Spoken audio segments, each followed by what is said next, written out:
most of Adventure Time, Finn grows up believing that being human makes him almost completely alone. He lives in a world filled with candy people, talking animals, magical creatures, monsters, wizards, and kingdoms that have little resemblance to anything from the human civilization that existed before the Mushroom War. The ruins scattered across Ooo make it obvious that humans once lived there, but those ruins usually feel like remnants of a civilization that has been gone for centuries. Finn knows that humans existed before him, but he has very little reason to believe that many of them are still alive. That assumption becomes such a normal part of his life when the series eventually introduces another human. The discovery feels much bigger than simply meeting a new character.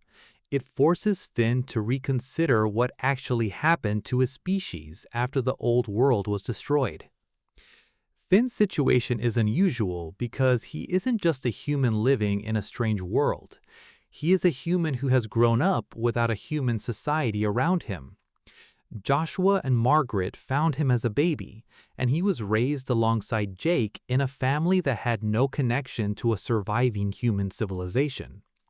His closest relationships were formed with people and creatures who belonged entirely to the New World.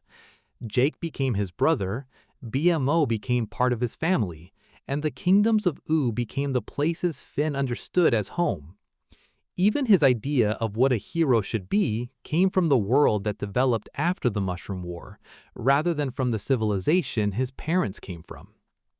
So when Finn eventually learns that other humans survived, he isn't simply discovering distant relatives. He is discovering an entire part of history that existed without him. That history is important because Adventure Time never presents the aftermath of the Mushroom War as a simple extinction event. The old world was devastated, but humanity did not disappear in one single moment. Different people survived in different ways, and the survivors became separated from one another over enormous stretches of time. Some of the clearest evidence comes from Susan Strong, who initially appears to Finn as an extremely strange person living underground. Finn immediately recognizes something familiar about her because she is human, but Susan doesn't fit his expectations of what another human should look like or how one should behave.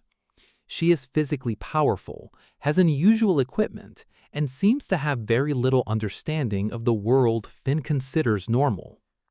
The important part is that Susan isn't simply another isolated survivor wandering around Ooo. Her story eventually reveals that she came from a much larger human population living far away from Finn's home. Those humans survived on a group of islands separated from the mainland, and their society developed an almost complete isolation from the world Finn knew. For centuries, they preserved their own way of life, while Ooo continued changing around them. The existence of the islands therefore proves that the disappearance of humanity wasn't as complete as the ruins suggested.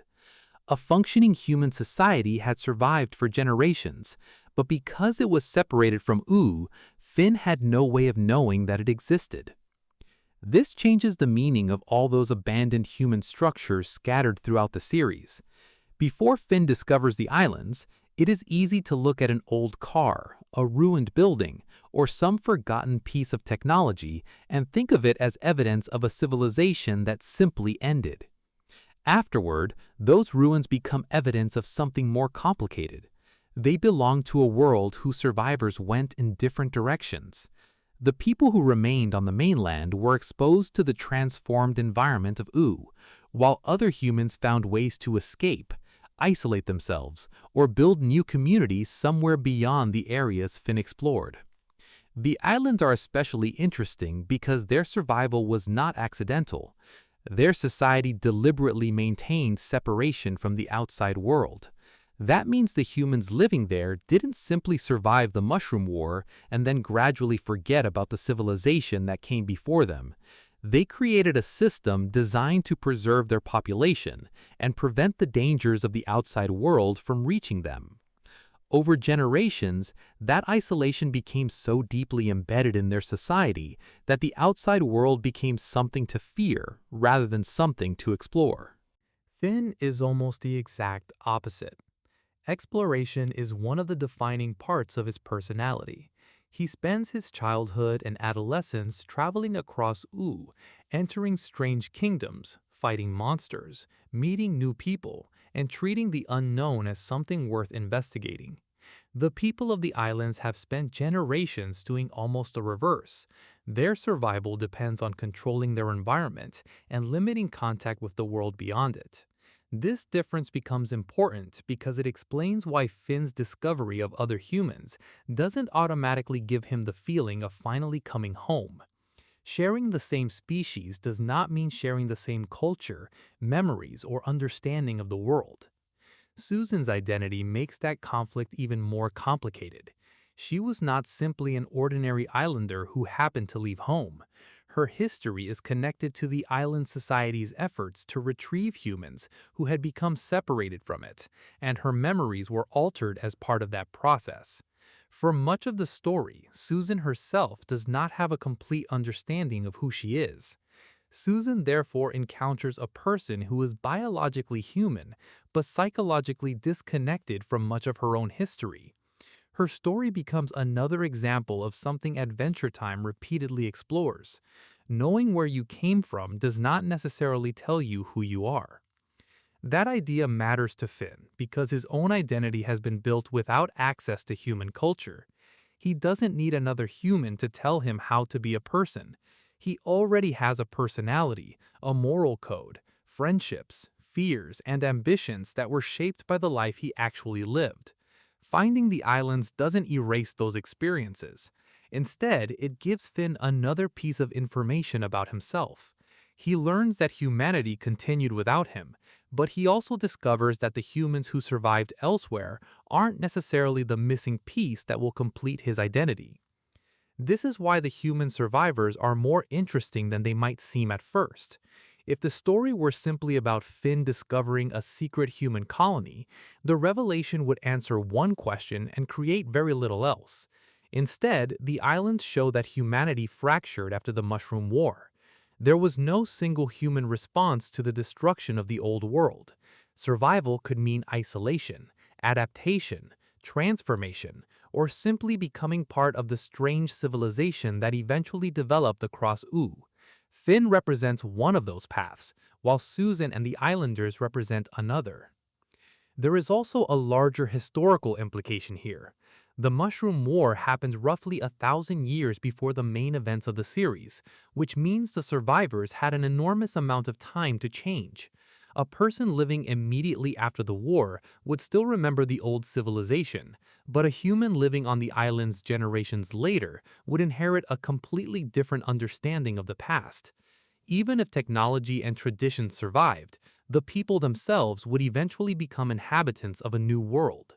This helps explain why the human survivors don't feel like people who simply stepped out of a time capsule.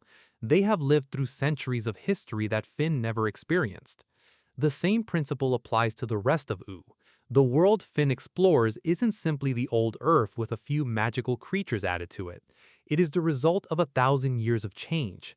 Kingdoms appeared and disappeared. Species evolved or transformed. Old technologies became mysterious artifacts. Magical forces became part of everyday life. Characters like Marceline carried memories of the period immediately following the war, while characters born much later experienced Uu as though it had always been this way.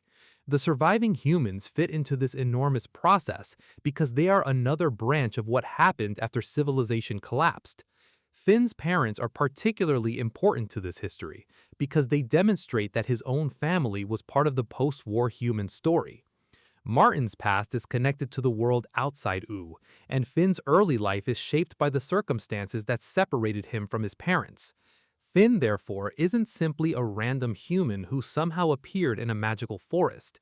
He is the result of a chain of human survival that continued long after the civilization around him had collapsed. His existence proves that human life continued into the world of Uu, even if the society that once supported it no longer existed. But the islands revealed that Finn's path wasn't the only one available. A different group of humans could survive by leaving the mainland and constructing a controlled society. Another person could become separated from those communities and adapt to life in Oo. Other survivors could disappear entirely, leaving no obvious record behind. And because the series never claims that the islanders were the only human survivors, their existence opens the possibility that other groups may have existed beyond the places we actually visit. We should be careful not to treat those possibilities as confirmed lore, but the important point is that the show gives us proof that organized human survival was possible. That changes the question from where did all the humans go to something much more interesting. How many different ways did humans survive? Adventure Time doesn't provide a complete answer, and that incompleteness is part of what makes the history work. The world is too old for every survivor to have left a detailed record. 1,000 years is enough time for entire communities to disappear without anyone in the present knowing they ever existed. Even a successful settlement could eventually collapse, migrate, or become absorbed into another culture. Finn's discovery of the islands is therefore unlikely to represent the full story of humanity. It is simply the moment when one surviving branch finally comes into contact with another. And that contact matters, because Finn has spent his entire life looking at humanity from the outside. The ruins of the old world gave him evidence that humans had once ruled the planet, but ruins cannot tell you what it felt like to live there. They can't explain how survivors reacted to the Mushroom War, or why some people chose isolation while others remained in the transformed world. They can't show Finn what human society became after the disaster.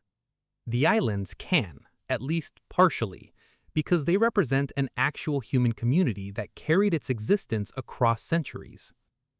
Yet, Finn doesn't simply abandon Oo when he discovers them. That is one of the most important details of the entire storyline. If Finn's goal had always been to find humans and return to them, then the discovery of the islands would naturally become the conclusion of his journey.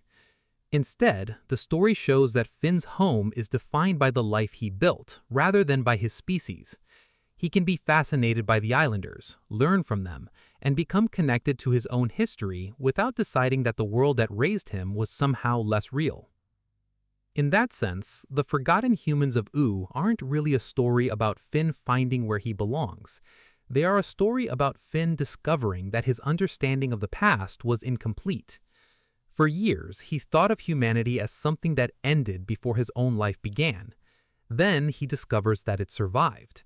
It survived in places he never knew existed, under rules he didn't understand, and through generations of people who developed a completely different relationship with the world.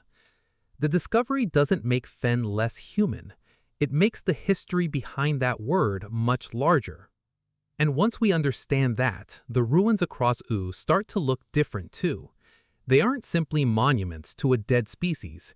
They are pieces of a much larger story about what happened when humanity lost control of its world and had to decide what survival would actually mean. Finn represents one answer to that problem. The islanders represent another. And there may have been countless other answers that the series never had time to show us. That leaves one major part of the human story still unexplained.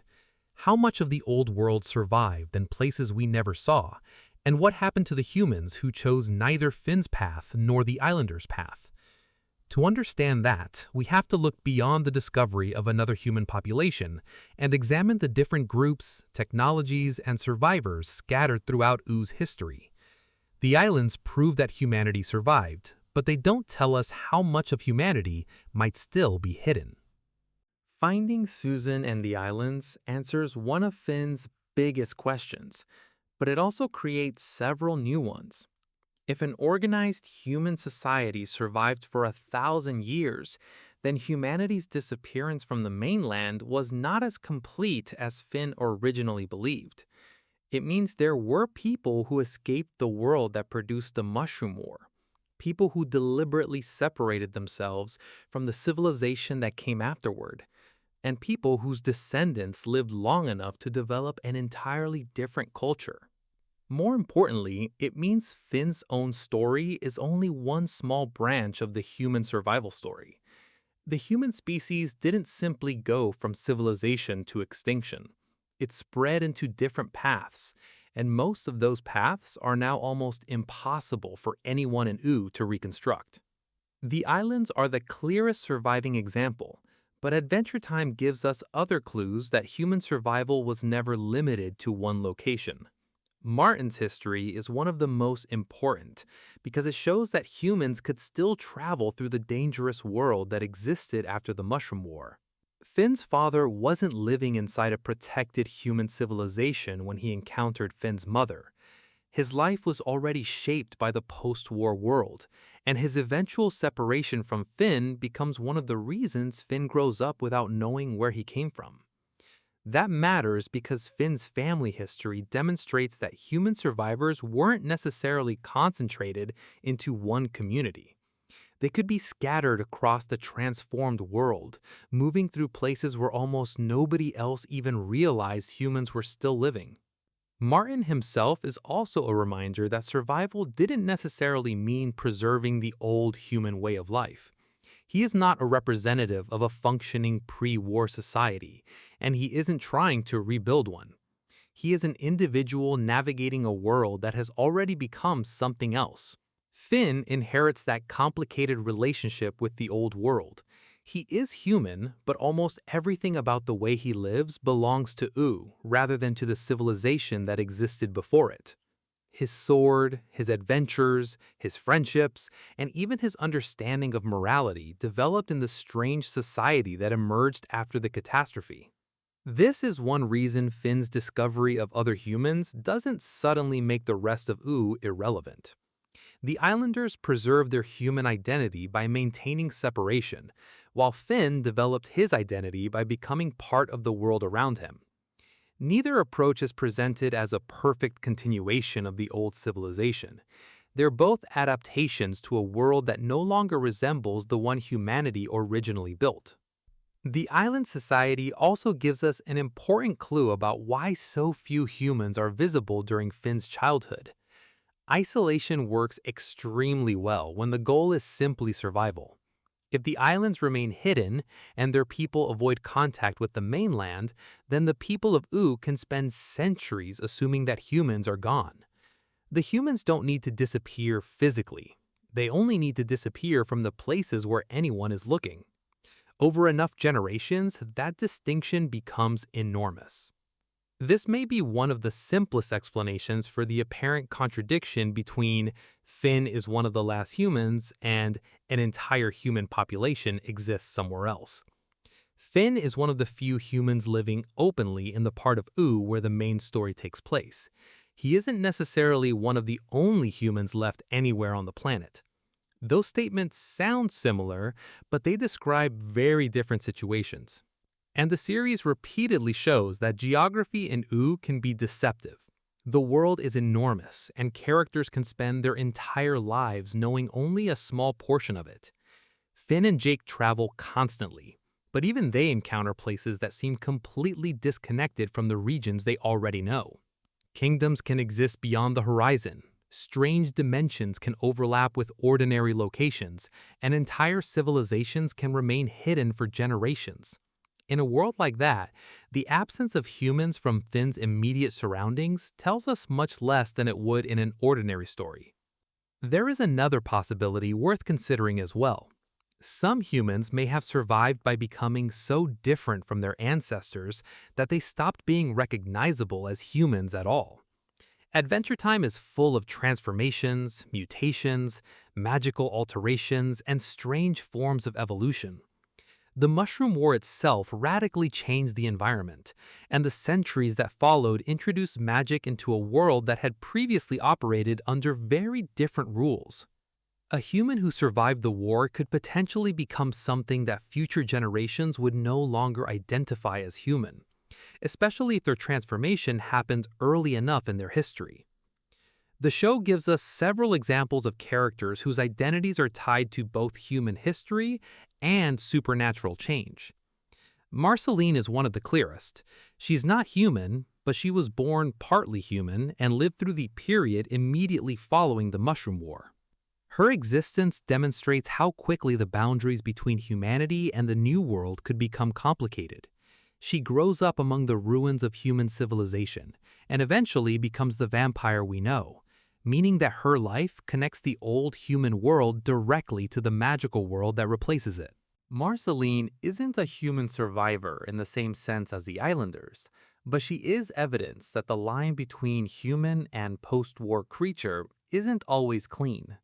The same is true of Simon Petrikov, although his transformation follows a different path.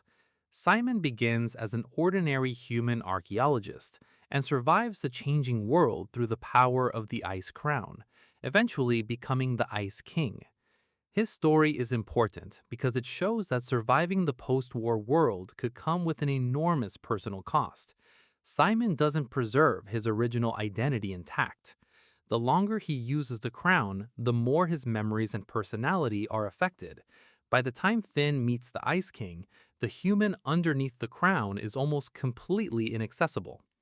That means the world of Adventure Time contains people who survived, but were transformed so dramatically that their survival doesn't look like survival anymore. This makes the human population much harder to count. If we define a surviving human as someone who still looks and lives exactly like a person from the pre-war civilization, then the number might appear extremely small. But if we include people who were transformed by magic, mutation, technology, or the passage of generations, the story becomes much larger. Humanity's legacy is scattered throughout Ooo, even when recognizable humans aren't. The ruins themselves support this idea. Old human technology continues to appear throughout the series, sometimes being used without the characters fully understanding where it came from. A modern resident of Ooo might pick up an artifact that originally belonged to a human civilization thousands of years earlier and treat it as just another strange object. The knowledge surrounding the object can disappear while the object itself survives. Over time, the distinction between history and mythology becomes almost impossible to maintain. Finn experiences this constantly without realizing how unusual it is. He walks through places that were once part of human civilization, but he has no historical context to recognize what he is seeing. A ruined building isn't automatically meaningful to him because he has never lived in a functioning human city. An abandoned machine is interesting because it is strange, not necessarily because it represents his ancestors. The world is full of reminders of humanity that have become ordinary background scenery. That changes once Finn learns that humans survived. The ruins suddenly become personal. Instead of representing a species that vanished, they become evidence of the people who came before the survivors. The old world isn't simply something that happened before Finn was born. It becomes part of his own family history, even though he never experienced it directly. This is also why Finn's parents become increasingly important when thinking about human survival. His mother, Minerva, represents another form of adaptation. She's a doctor who dedicates herself to helping people, and her life eventually becomes deeply connected to the technology of the islands. Her story demonstrates that the surviving humans were capable of maintaining advanced knowledge long after the old civilization disappeared.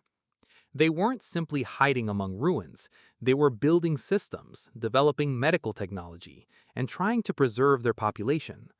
Minerva's later transformation makes the situation even more complicated because it shows how the desire to protect humanity can eventually lead away from ordinary human existence. The technology intended to preserve and protect people can alter the relationship between the human body and the environment. In other words, even the Islanders' attempt to preserve humanity produces its own form of transformation. This is one of the recurring ideas in the history of Ooo. Survival always has a price. The people who stayed behind had to adapt to magic in a changed environment. The people who isolated themselves had to sacrifice freedom and contact with the outside world. People like Simon survived through magical artifacts, but lost parts of themselves. Marceline survived the catastrophe, but lived for centuries with the memories of a world that almost nobody else could remember. Finn survived without even knowing that he was part of a much larger human story. There isn't a single version of survival, and that makes the human survivors more interesting than simply counting how many are left. The most important question is what each group preserved. The Islanders preserved human society. Finn preserved the human life inside a completely non-human culture. Marceline preserved memories of the transition between worlds. Simon preserved fragments of human identity underneath centuries of magical transformation. Other survivors may have preserved technology, knowledge, or genetic traits without preserving the civilization itself. By the time Finn begins his adventures, humanity has therefore become less like one unified population and more like a collection of scattered remnants. That also explains why Finn's discovery doesn't result in some massive human reunion. There isn't really a human civilization waiting to reclaim him. The people he meets have their own history, and Finn has his own. The 1,000-year gap is simply too large. Even if every surviving human could somehow be brought together, they would not automatically recreate the world that existed before the Mushroom War. They would be different people with different experiences, different values, and different relationships to the transformed planet. In that sense, the old human civilization really is gone. Its descendants survived, but the civilization itself did not. That distinction is easy to miss because Adventure Time uses the word human in a way that makes survival sound simpler than it really is. Finn is human, Susan is human, Minerva is human, Martin is human, and Simon was human, but none of them represent exactly the same thing. Their lives demonstrate different ways of carrying humanity through a world that no longer supports the old definition of what humanity was. And there is an even stranger consequence of this. If human identity can survive without human civilization, then Finn doesn't actually need the old world to validate who he is. That becomes important as Finn gets older. His early adventures contain a lot of excitement about being a hero, but his later stories increasingly deal with identity, relationships, responsibility, and the realization that growing up means changing. His discovery of humanity fits into that larger development because it gives him a chance to separate the idea of being human from the idea of belonging to a particular civilization. He can be human without becoming an islander. He can learn about his parents without becoming his parents. He can understand the old world without needing to rebuild it. And he can continue living in Ooo without pretending that the human past never existed. That may be the most important thing the Forgotten Survivors reveal about Finn. They don't complete his identity, they complicate it. Before the islands, Finn can think of humanity as a missing piece of history. After the islands, he has to accept that humanity is still alive in several different forms, and that he has to decide what being human means for himself. The same discovery also changes how we should interpret the apparent emptiness of Ooo. The absence of humans in Finn's daily life doesn't necessarily mean that the species was wiped out. It means the surviving branches became scattered, hidden, transformed, or absorbed into a world that developed beyond them. The people Finn doesn't meet may be just as important to the history of the world as the ones he does. That leaves Adventure Time with a strangely realistic consequence of its 1,000-year timeline. History doesn't preserve everything equally. Some civilizations leave enormous ruins. Others leave one surviving person. Some leave a piece of technology. Others leave nothing that anyone in the present can recognize. The humans who survived the Mushroom War were not guaranteed to become famous ancestors remembered by everyone in Ooo. Most of them simply lived, adapted, raised families, and eventually disappeared into the generations that followed. Finn is unusual because his story brings one of those forgotten branches back into view. When he meets Susan, he doesn't discover the entire history of humanity. He discovers evidence that the history is much larger than he thought.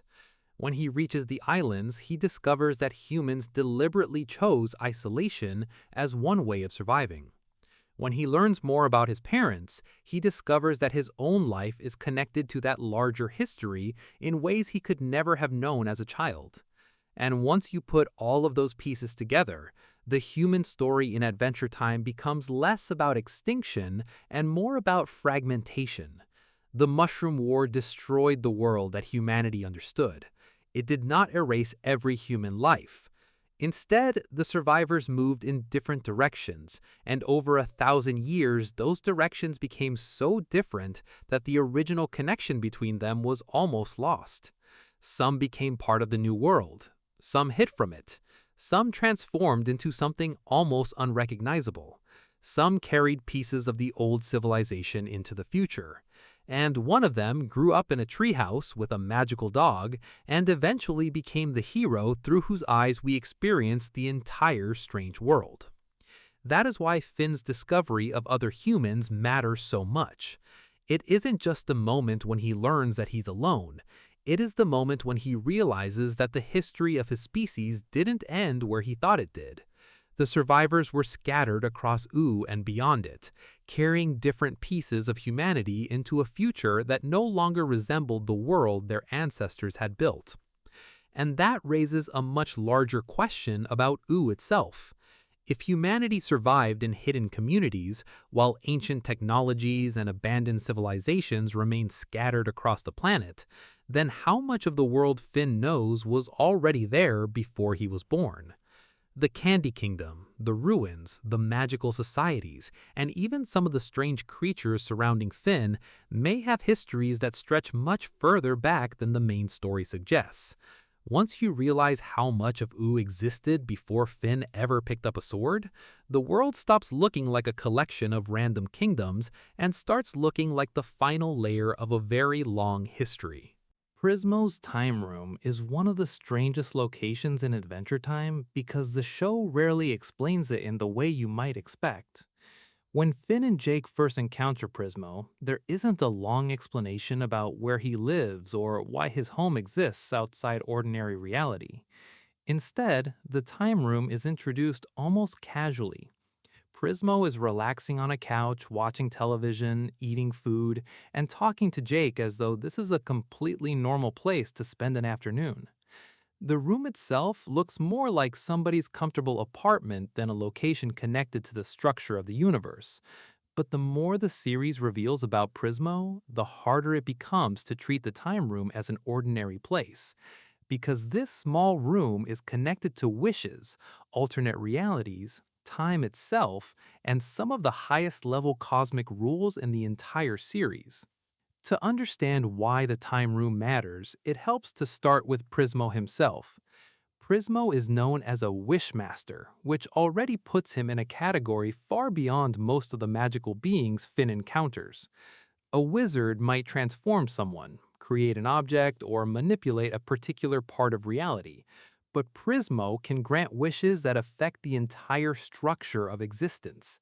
When someone makes a wish through him, the result can change history, create an alternate reality, or fundamentally alter the circumstances under which events occur. That makes his abilities much closer to reality manipulation than ordinary magic. Yet, Prismo doesn't behave like a god who spends every moment controlling the universe. He mostly acts like a relaxed person who happens to have one of the most dangerous jobs imaginable. The reason he can operate at that level is connected to the place where he lives. The Time Room exists outside normal time, which means the ordinary rules governing Finn's life don't apply there in the same way. Finn experiences time as a sequence. He is born, grows older, meets people, loses people, and experiences events one after another. Prismo exists somewhere that is detached from that ordinary progression. This doesn't mean he simply travels backward and forward through Finn's life whenever he wants. Instead, his position allows him to interact with aspects of reality that normal inhabitants of Ooo cannot reach. The room itself gives us a clue about how unusual that position is. There's no obvious landscape outside the windows because there doesn't appear to be a normal outside. The room feels self-contained, almost like a pocket of reality that has been placed somewhere beyond the physical universe. You can have a television, a refrigerator, a couch, and other ordinary objects inside it, but none of those objects tell us where the room actually is. It doesn't seem to occupy a normal geographical location. You don't travel across Oo until you eventually reach Prismo's house. Reaching the time room requires access to a completely different layer of reality. That distinction becomes important when we look at Prismo's wishes. A wish isn't treated as a simple spell that happens inside the room and disappears when the character leaves. Wishes can affect the world outside Prismo's domain, which means the time room functions almost like an interface between ordinary reality and the deeper rules governing it. Someone enters, states what they want, and Prismo can alter the conditions of existence accordingly. The fact that the process can be handled while Prismo is sitting on a couch makes the whole thing seem almost casual, but the consequences are anything but casual. Finn's encounter with the Lich provides the clearest example. After the Lich reaches a point where he can potentially destroy all life, Finn turns to Prismo because he believes a wish might provide a solution. Instead of asking for something simple like the Lich's defeat, Finn makes a much more fundamental request. He wishes that the Lich had never existed. That sounds straightforward, but the universe has to interpret what such a wish actually means. The result is not merely that the Lich disappears from the current timeline. Finn wakes up in a completely different version of reality where he is Farmworld Finn, and the history of the world has developed differently.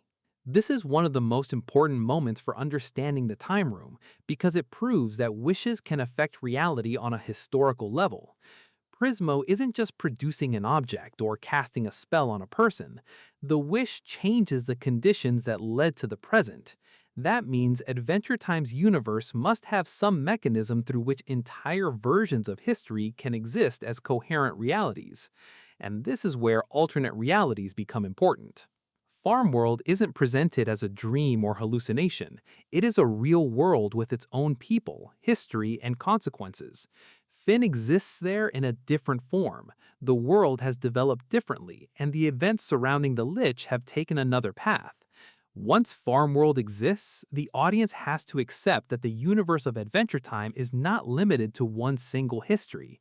There are other possible versions of reality, and under the right circumstances, characters can cross between them. The Time Room, therefore, gives us one of the clearest indications that the universe is much larger than the physical world we normally see. What makes this especially interesting is that the show never gives us a complete explanation of whether these alternate realities existed before Prismo's wish or were created because of it. There are several ways to interpret what happens, but Adventure Time deliberately avoids turning the idea into a technical explanation. It is enough to establish that another reality can exist and that the events of one timeline can differ dramatically from another. The audience is left to understand that the universe has more possibilities than the main story shows us. That makes Prismo's role much more complicated than simply being the person who grants wishes. He appears to operate at a level where different versions of reality are accessible, but that doesn't mean he controls everything. Prismo himself is part of a larger cosmic order. There are other powerful beings, rules governing what he can do, and consequences for interfering with reality. His abilities are extraordinary, but the series never treats him as completely unlimited. This is important because otherwise every major problem in the story could be solved by having Finn ask Prismo for the perfect outcome. The fact that this doesn't happen tells us that wishes have boundaries. Sometimes those boundaries come from the wording of the wish. Sometimes they come from the nature of reality itself. And sometimes the problem is simply that the person making the wish doesn't understand what they are actually asking for.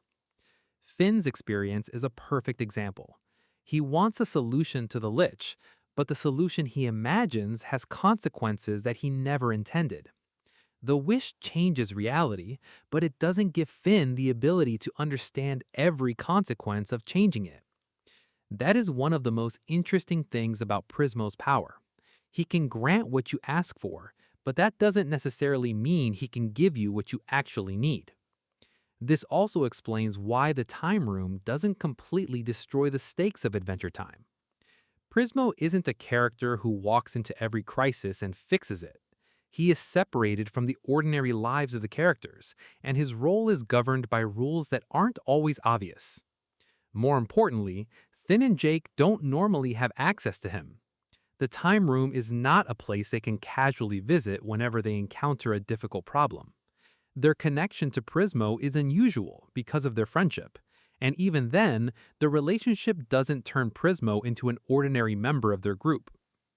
Jake's friendship with Prismo is actually one of the details that makes the Time Room feel so strange.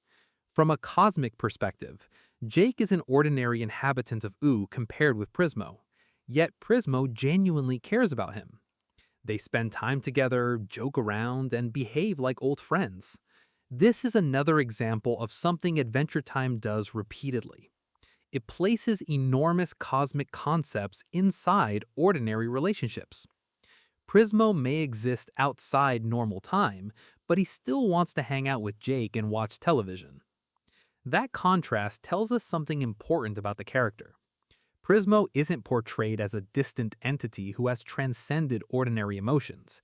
He still gets lonely, has preferences, enjoys food, and values friendship. His cosmic position doesn't erase his personality. If anything, the ordinary details of the Time Room make his existence more understandable because they give him a normal routine inside a completely abnormal environment. The Time Room also appears to have a connection to other cosmic beings, especially the Cosmic Owl. Their friendship is significant because the Cosmic Owl operates in another strange part of the universe. His appearances are connected with dreams and prophetic visions, and his presence often signals that something important is happening at a level beyond ordinary perception. The fact that he can visit Prismo suggests that the Time Room isn't simply outside physical space. It may also function as a meeting point between different aspects of the universe's deeper structure. Time, dreams, wishes, and alternate realities are all treated as separate concepts in the series, but Prismo's room sits strangely close to all of them. That may be why the room feels so disconnected from normal geography. It isn't really designed to be another location in Ooo. It is closer to a cosmic backstage area, a place where beings who have unusual relationships with reality can exist outside the normal flow of events. The characters who live there or visit there can interact with concepts that ordinary people only experience indirectly. And yet, Prismo himself isn't omniscient. This is another distinction that becomes important when analyzing him. Being outside normal time doesn't necessarily mean that Prismo knows everything that has ever happened, or everything that will happen. The series doesn't present him as someone who has perfect knowledge of every timeline. He can be surprised, he can make mistakes, and he can be affected by events he doesn't fully control. His position gives him extraordinary access, but access is not the same thing as total knowledge. That distinction becomes especially interesting when we consider how his television works. Prismo can watch events occurring elsewhere, but we don't get evidence that he literally observes every event in existence simultaneously. His television seems more like a way of watching selected events than an infinite surveillance system. He has interests, he chooses what to watch, and he can still be unaware of things happening beyond his immediate attention. This makes Prismo feel less like the absolute controller of the universe and more like someone who has been given access to a very unusual part of it. The same idea applies to the Time Room itself. It isn't necessarily the source of time. It doesn't appear to create every timeline. It is simply a place where the normal rules of time don't apply in the same way. That distinction matters because Adventure Time's universe clearly contains forces that existed before Prismo and will continue to exist independently of him. Prismo is powerful because of his position, but he is still one part of a much larger cosmic structure. His eventual death reinforces that point. If Prismo were literally the embodiment of time itself, his death would be almost impossible to understand. Instead, the series shows that Prismo is a being with a specific role, and that role can be disrupted. He can be killed, his time room can be affected, and his existence can have consequences for his friends. The fact that such a powerful cosmic figure can still die makes the universe feel less like a hierarchy with one invincible god at the top, and more like a system containing many different forms of power. It also makes the ordinary details of his friendship with Jake much more meaningful. The time room may sit outside normal time, but Prismo's life inside it is still finite. He can spend centuries in a place where ordinary time doesn't function normally and still have a personal history that matters. His friendship with Jake isn't important because it helps explain the mechanics of the universe. It's important because it gives emotional meaning to a character who otherwise exists at an almost incomprehensible level of reality. That may be the biggest secret of the time room. It isn't simply that Prismo can manipulate reality, it's that Adventure Time places this enormous power inside a character who still experiences relationships like everyone else. The room is a place where timelines can change, wishes can reshape history, and cosmic beings can cross paths, yet Prismo spends his existence doing ordinary things. That contrast is what makes the location memorable. If the time room were filled with complicated machinery and endless explanations about quantum timelines, it would probably feel like a conventional science fiction concept. Instead, it feels like a living room that happens to be sitting outside the universe. And that design tells us something about Adventure Time's approach to its mythology. The show rarely stops to explain every rule in a formal way. It introduces an idea, lets the characters interact with it, and trusts the audience to notice the implications. Prismo's time room works the same way. We aren't given a complete map of the multiverse or a technical explanation of how wishes rewrite reality. We are shown enough examples to understand that reality is far stranger than Finn initially realizes. The room therefore becomes a kind of hidden doorway into the larger universe. Finn's world is only one version of reality. His timeline is only one possible history. The choices made by characters can create consequences that extend beyond their own lives, and beings like Prismo exist in places where those possibilities become accessible. Once that idea is established, the strange events elsewhere in Adventure Time become easier to understand. Alternate versions of characters aren't simply jokes. Different outcomes are not necessarily impossible. The universe has room for them. And that raises an even more complicated question about Prismo himself. If he exists outside ordinary time, has he seen versions of Finn and Jake that the main timeline never encounters? Has he watched different versions of their lives unfold? Does he know which choices lead to which outcomes? The show never gives us enough information to answer those questions confidently, and it would be a mistake to treat speculation as established fact.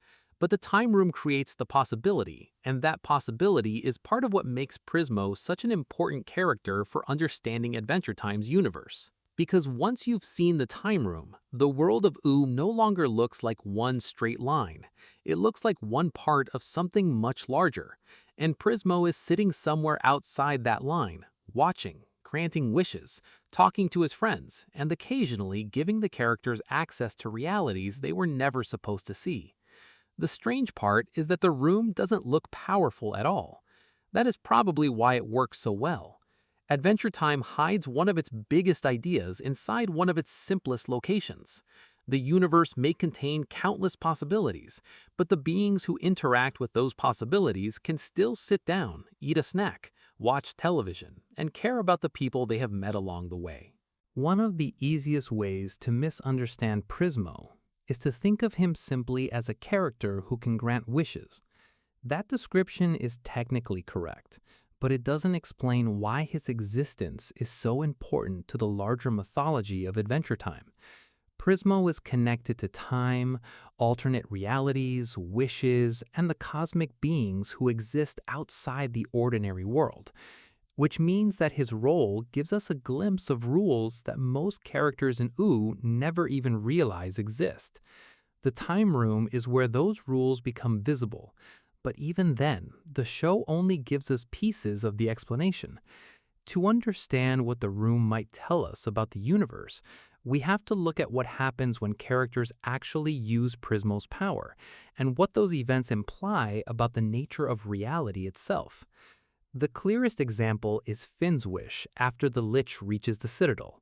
Finn believes he has finally found a way to stop the Lich permanently, and because Prismo's ability appears to operate on such a massive scale, Finn asks for something that would eliminate the problem at its source. His wish is that the Lich had never existed. What happens next is not what Finn expects. Instead of simply erasing the Lich from the history we know, the wish creates a different version of events in which Finn grows up in a world devastated by the Mushroom War and becomes Farm World Finn. The Lich still exists in another form. The people around Finn have different lives, and the entire history of that world has developed differently. That moment gives us an important clue about what a wish actually does in this universe. It doesn't necessarily rewrite one fixed timeline in the way someone might edit a document. It can produce an alternate reality in which the requested condition is true.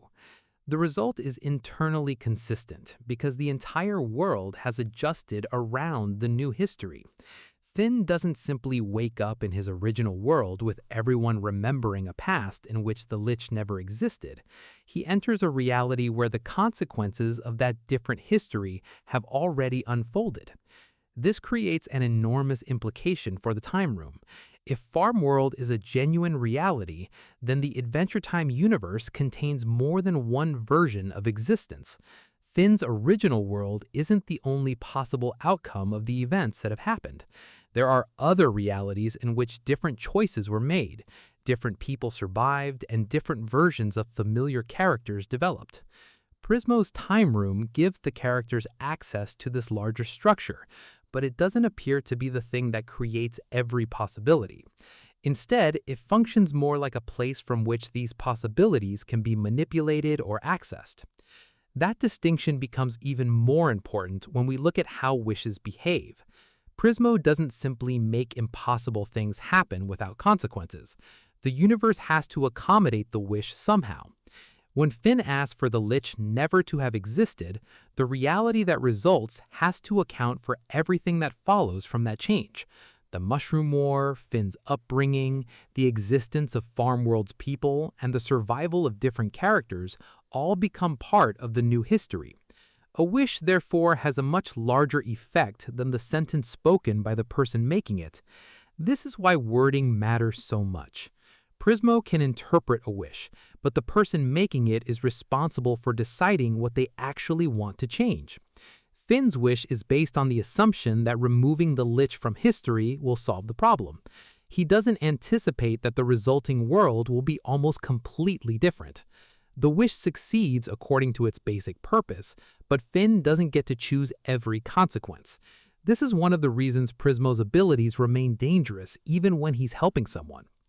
The same principle appears in other wishes throughout the series. A wish can reveal something about the person making it because the universe takes their desire seriously. The wish becomes an expression of what they believe would solve their problem.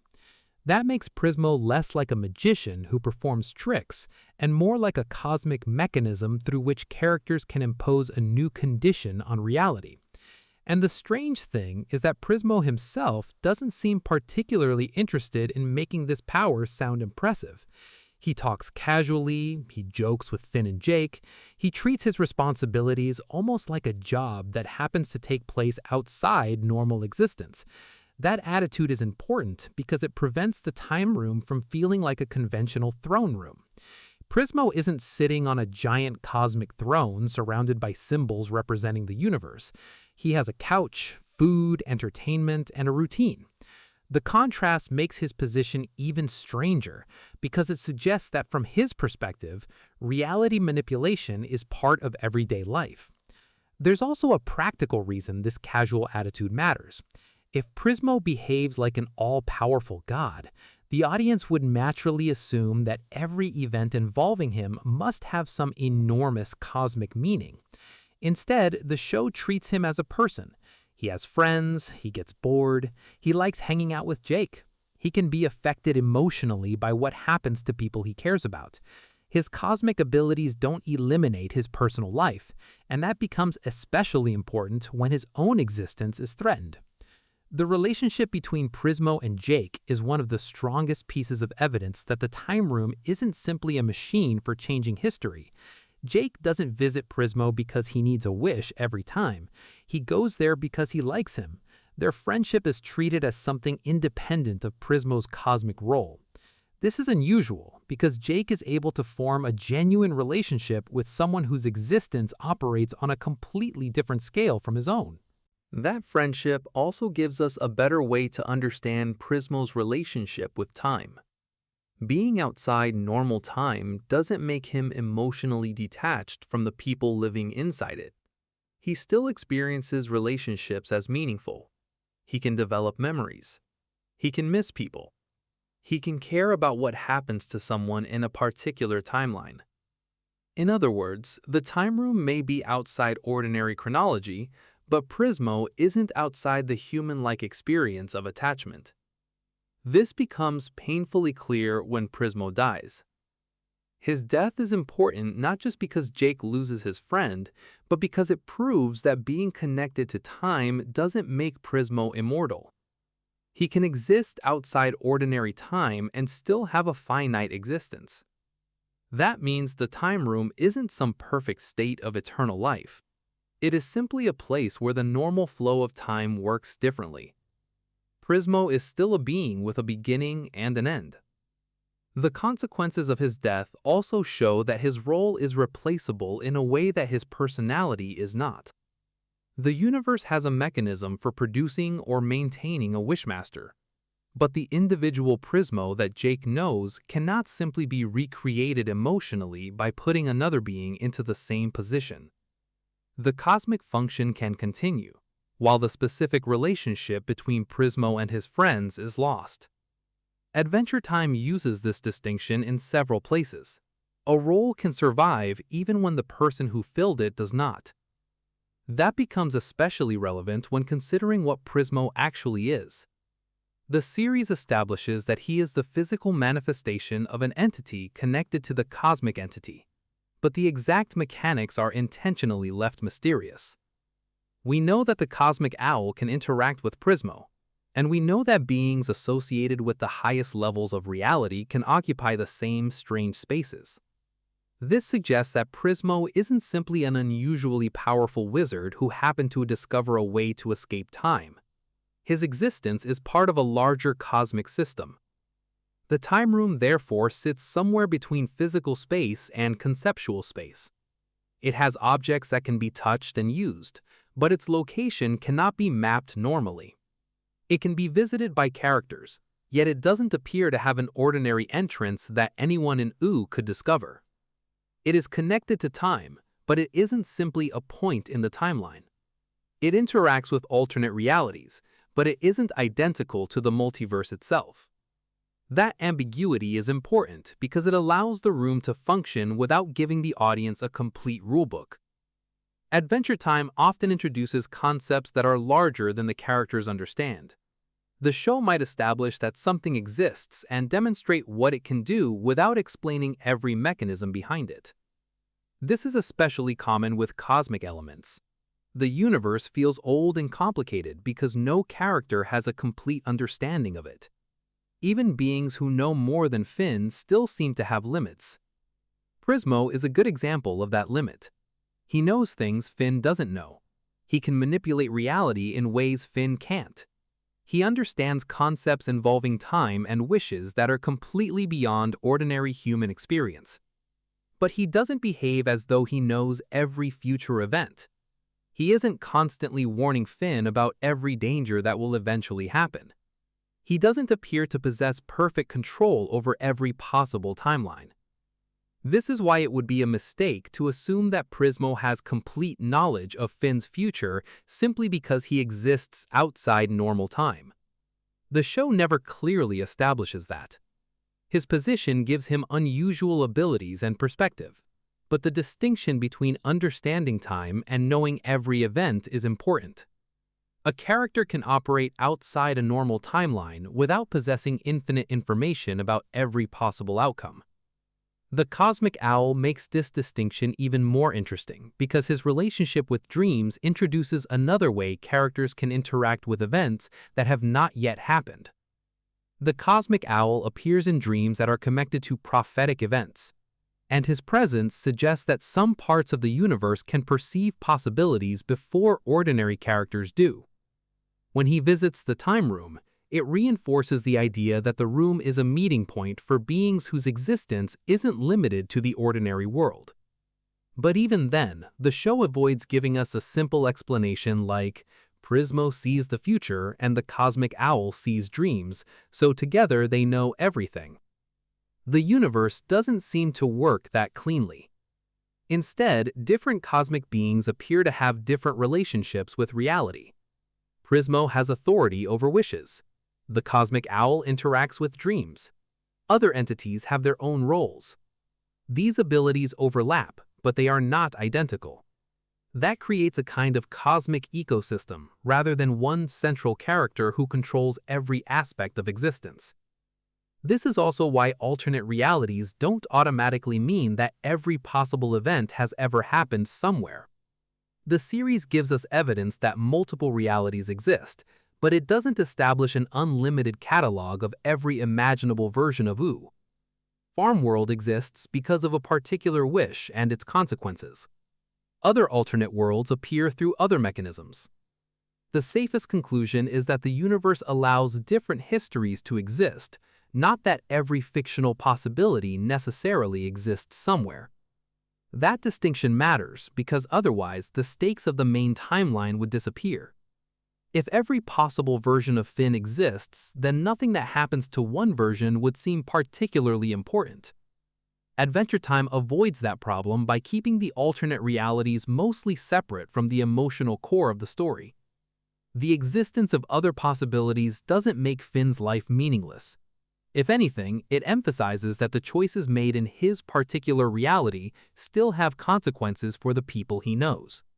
Prismo's time room therefore gives us a strange combination of freedom and limitation.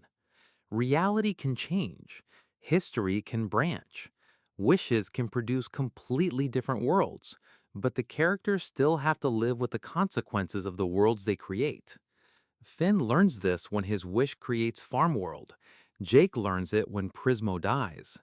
Prismo himself experiences it when his role becomes entangled with the people he cares about. The cosmic rules may be enormous, but they don't eliminate cause and effect. They simply operate on a much larger scale. There is another detail about the time room that makes this even more interesting: the way characters enter it. Finn and Jake don't simply find a door in the middle of Ooo and walk through it. Access requires a specific route and knowledge of where to go. That means the time room is effectively hidden from ordinary reality. Even if a person knew that Prismo existed, they couldn't necessarily reach him. This keeps the room from becoming a normal location on the map of Ooo. It belongs to a different layer of the setting. That hidden nature also explains why most characters never mention Prismo. For someone like Finn, who has spent years exploring almost every strange corner of Ooo, the existence of the time room is an extraordinary discovery. But to most of the population, Prismo may as well not exist. His influence is enormous, yet his presence is almost invisible. This is another recurring pattern in Adventure Time. Some of the forces shaping the world are completely unknown to the ordinary people living inside it. The time room is therefore both extremely important and strangely isolated.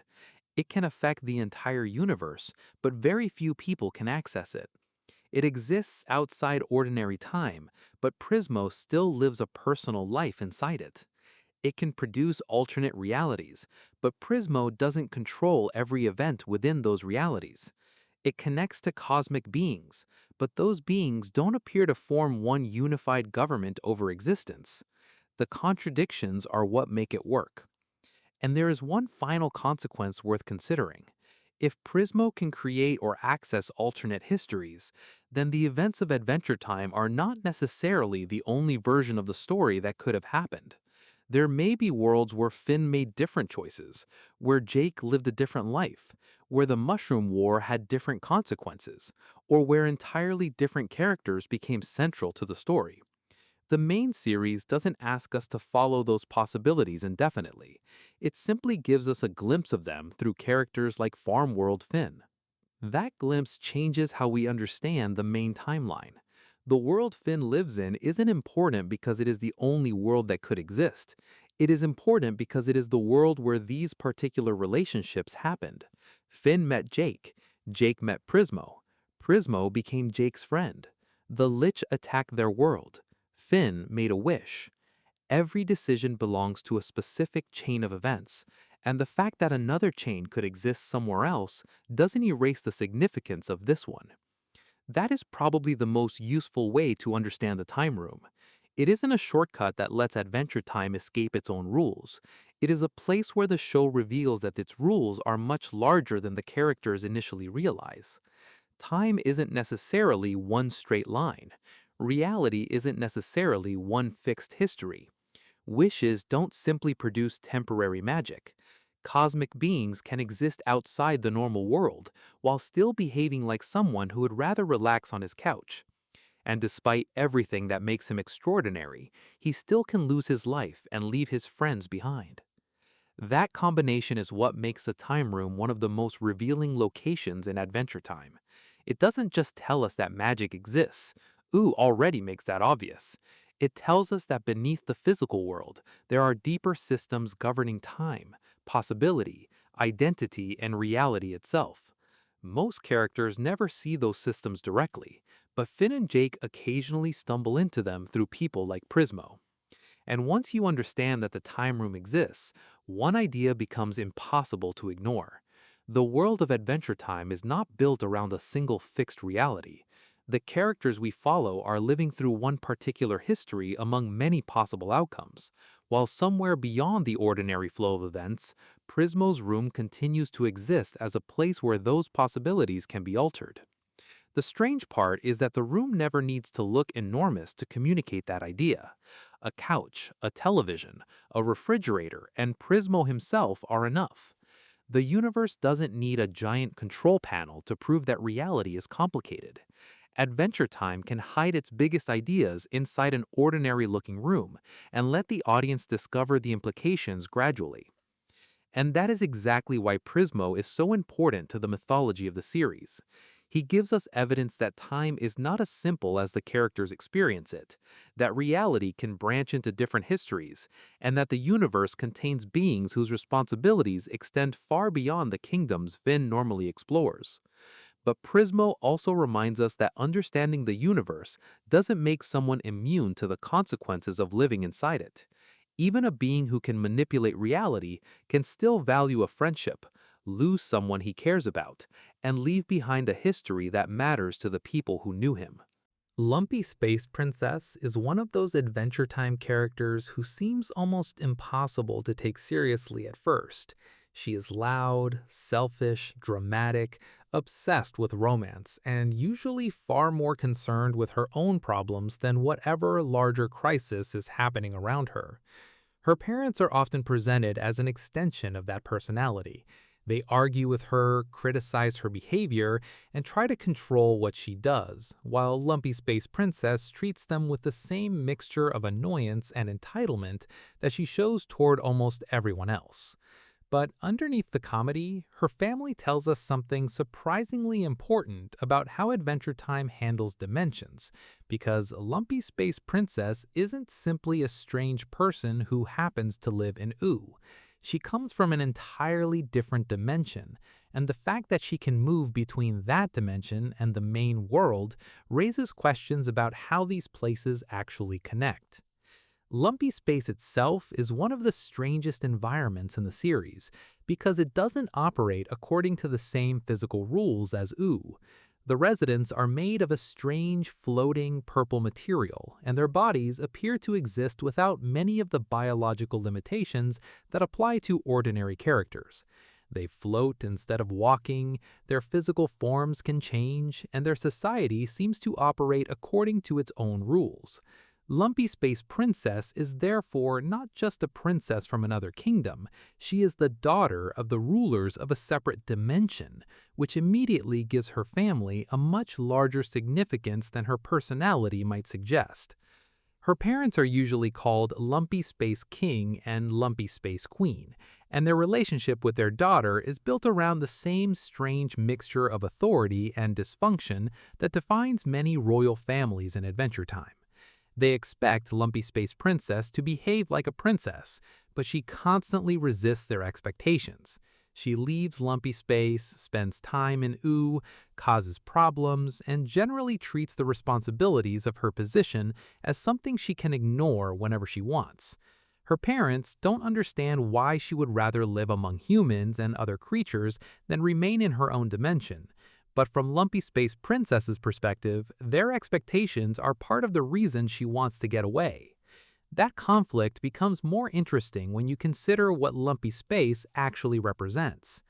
Unlike the Candy Kingdom or the Fire Kingdom, Lumpy Space isn't simply another political territory somewhere on the map. It is a different dimension. This means that Lumpy Space Princess's parents aren't just rulers separated from Finn and Jake by distance. They belong to a reality that operates alongside Ooo, but isn't completely contained within it. The fact that Lumpy Space characters can enter Ooo suggests that the boundaries between dimensions in Adventure Time are not always as rigid as the word dimension might make them sound. This is one of the recurring patterns in the series. Characters can move between worlds through portals, magical objects, unusual locations, and sometimes methods that are never fully explained. The land of Ooo is therefore not necessarily a closed environment, surrounded by one simple universe. There are other dimensions nearby, and the people living inside them can sometimes interact with one another. Lumpy Space Princess is one of the clearest examples, because her entire identity depends on crossing that boundary. Her parents make the situation even stranger because they seem to understand that connection perfectly well. They know that Ooo exists. They know their daughter spends time there and are capable of interacting with people outside Lumpy Space. This means the existence of another dimension isn't treated as some incomprehensible discovery by the people of Lumpy Space. To them, movement between dimensions is part of their reality. That tells us that the inhabitants of Ooo may be unusual in how little they understand about the wider structure of their universe. Finn, for example, grows up thinking of Ooo as the world. He eventually discovers alternate realities, cosmic realms, dream spaces, and other dimensions, but those discoveries happen gradually. Lumpy Space Princess is different because she was born knowing that another world exists. She doesn't necessarily understand the metaphysics behind it, but she doesn't treat Ooo as impossible. She can simply leave home and enter another reality. That makes her parents especially useful for understanding how dimensional travel works in practice. They aren't cosmic scientists, and they aren't portrayed as experts on the universe.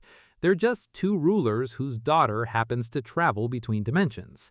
Their ordinary attitude to something that seems extraordinary to Finn suggests that the multiverse is more accessible in Adventure Time than the main characters initially realize.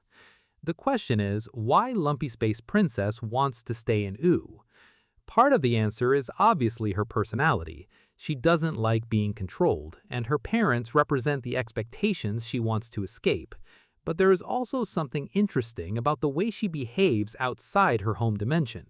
Lumpy Space Princess is constantly trying to fit herself into the social world of Ooo.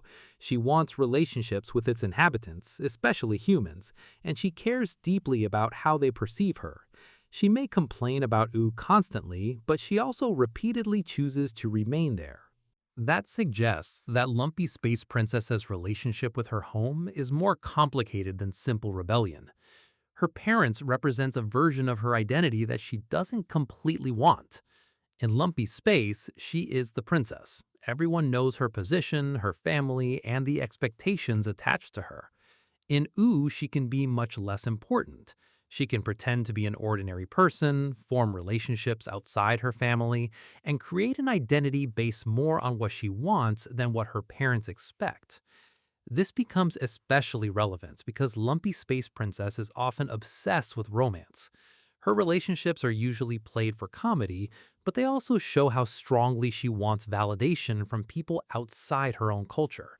She wants to be desirable, admired, and accepted by the people around her. Her parents can tell her that she is a princess, but that doesn't satisfy the need to be accepted on her own terms. That is one reason the family dynamic works so well despite being exaggerated for comedy. Her parents aren't simply there to provide jokes about an annoying daughter, they represent the social identity she is trying to escape. At the same time, they aren't portrayed as completely disconnected from her. They worry about her, attempt to bring her home, and continue treating her as their daughter even when she behaves irresponsibly. Their relationship is dysfunctional, but there is still a recognizable family underneath it. This is important because it prevents Lumpy Space from becoming just a parody dimension.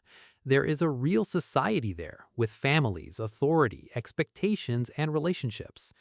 And the more we see of Lumpy Space, the more obvious it becomes that the dimension has its own internal culture. The residents speak and behave differently from the inhabitants of Oo, and their physical forms are fundamentally different. Yet they aren't portrayed as aliens in the traditional science fiction sense. They have personalities, relationships, arguments, and ordinary social problems. Their world is bizarre, but to them it is normal. That is a recurring idea throughout Adventure Time's dimensional storytelling. A strange world isn't necessarily strange to the people who live there. What looks absurd from Thin's perspective may be completely ordinary somewhere else. The show uses Lumpy Space to make that idea funny, but it also quietly expands the setting. Oo is not the default reality surrounded by bizarre exceptions. It is one reality among many, and every dimension can feel normal from the inside. That raises an interesting question about Lumpy Space Princess's parents themselves. If they are rulers of another dimension, what exactly gives them that authority? The series never provides a detailed political history of Lumpy Space, and there is no elaborate explanation of how their monarchy developed. We don't get a complete account of previous kings and queens, nor do we learn exactly how their government interacts with other dimensions. Their status is simply presented as part of the world. That lack of explanation is actually useful because it leaves room for the dimension to feel older than the characters we meet. Lumpy Space Princess didn't create Lumpy Space. Her parents didn't create it either.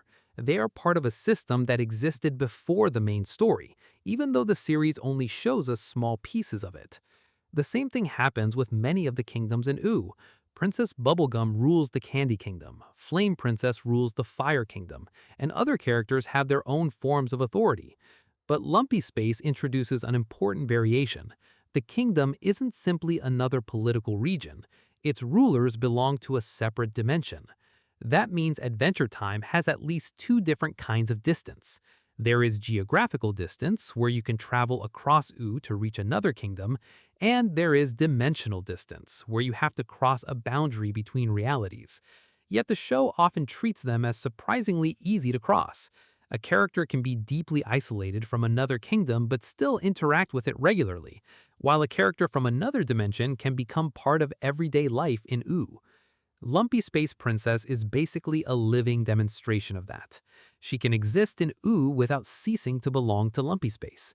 She can be involved in Finn's world while still carrying the title and identity she inherited from her parents. She doesn't have to choose one reality permanently. Instead, she moves between them, and that movement becomes part of who she is. Her parents, on the other hand, seem much more attached to the idea that she belongs in Lumpy Space. That difference between them creates another layer of the family conflict. To her parents, being a princess comes with responsibilities. To Lumpy Space Princess, being a princess is something she was born into, and therefore doesn't necessarily feel she chose. Her desire to live elsewhere can therefore be interpreted as more than teenage rebellion. She wants control over her own identity. Adventure Time doesn't usually explain this in serious psychological language because the character is primarily used for comedy, but the pattern is consistent. Lumpy Space Princess is constantly trying to define herself through other people. She wants romance, attention, independence, and recognition. Her parents provide one definition of who she is, while the people she meets in Wu provide others. The dimension itself becomes part of that identity problem. Lumpy space is where she comes from, but Wu is where she chooses to spend much of her time. She is therefore caught between two worlds in a literal sense. Her parents represent the home she is expected to return to, while her adventures outside it represent the freedom she wants. And this may explain why her parents are more important to the lore than they initially appear. They prove that dimensional borders can be crossed by ordinary inhabitants. They show that entire societies can exist outside Wu while remaining connected to it. They establish that political systems and family relationships can continue across those dimensional boundaries. Most importantly, they demonstrate that a character can belong simultaneously to more than one world. That becomes increasingly important as Adventure Time introduces more examples of alternate realities and dimensions. Once you know lumpy space exists, the universe stops looking like a single world with a few magical locations attached to it. The setting becomes much broader. There are places that aren't merely far away, they are fundamentally elsewhere. Yet the show rarely treats those places as completely inaccessible. This is what makes Lumpy Space Princess's parents such an interesting mystery. We know they rule a separate dimension, but we don't know the full history of how their world developed or exactly how it became connected to Wu. We know their daughter can travel between dimensions, but we receive no complete explanation of the mechanism. We know other characters can interact with Lumpy Space, but the rules governing that interaction remain inconsistent and intentionally loose. Adventure Time isn't trying to build a perfectly mathematical multiverse. It is building a universe where reality is flexible enough to support strange stories. That flexibility is why Lumpy Space can be both a ridiculous setting and an important piece of world building. The comedy comes from treating dimensional royalty like an annoying family. The lore comes from realizing that this annoying family is evidence of an entire reality existing alongside the one Finn calls home. And once you look at it that way, Lumpy Space Princess's parents stop being background characters. They are part of the proof that Finn's world is only a small piece of something much larger. Her parents aren't cosmic entities. They don't control time. They don't reshape reality through wishes. They aren't ancient beings responsible for the creation of the universe. They are simply two parents trying to deal with their difficult daughter. But the fact that those two ordinary parents live in another dimension tells us something enormous about the setting around them. The strangest part is that Lumpy Space Princess herself doesn't seem particularly impressed by any of it. To her, Lumpy Space is home, her parents are embarrassing, and Wu is somewhere she can go when she wants to get away. That ordinary attitude is exactly what makes the concept work. Adventure Time doesn't need every character to understand how strange their world is. Sometimes the audience learns more by watching characters treat impossible things as completely normal. Lumpy Space Princess's parents are therefore a small piece of a much larger idea. The universe of Adventure Time contains multiple realities, but those realities aren't isolated boxes. They overlap. Characters cross between them. Families exist within them, and people can form relationships across boundaries that should theoretically separate entire worlds. And that leads directly into the stranger part of Lumpy Space itself. If Lumpy Space Princess can move between dimensions so casually, what does that tell us about the rules governing those dimensions? And why do some characters seem to be able to cross those boundaries while others never even realize another reality exists? To answer that, we have to look more closely at the Lumpy Space dimension itself and the way its inhabitants interact with the physical world outside it. The easiest way to understand Lumpy Space is to stop thinking of it as a strange country somewhere beyond the edge of Wu. It is not simply another kingdom that happens to have unusual inhabitants. Lumpy space is presented as its own dimension, which means the relationship between it and Ooo is fundamentally different from the relationship between two neighboring kingdoms. That distinction becomes important because Lumpy Space Princess moves between these realities with surprisingly little difficulty. She can leave her home, interact with Finn and Jake, become involved in events happening in Ooo, and then return to her parents without treating the journey as something extraordinary. The show rarely pauses to explain how this is possible, but the casual way it happens gives us a useful clue about the larger structure of the Adventure Time universe. The first thing to notice is that Lumpy Space seems to have its own physical rules. Its inhabitants float rather than walking normally. Their bodies are made from a strange, lumpy substance, and their physical interactions don't always work like those of ordinary living creatures.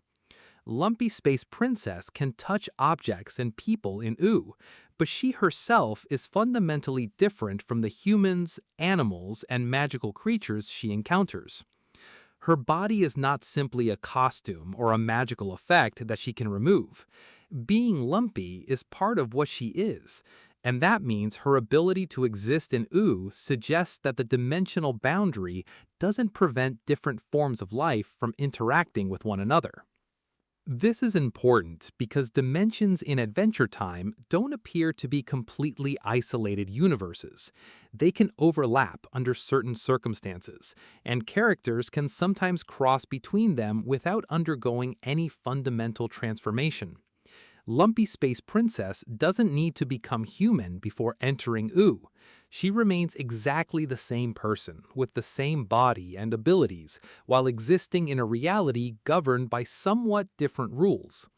That suggests that dimensions share enough common structure to allow physical objects and living beings to pass between them.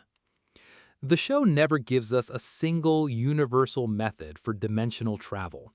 Different places and characters have different ways of crossing boundaries, and some of those methods are magical, while others are connected to particular locations or objects.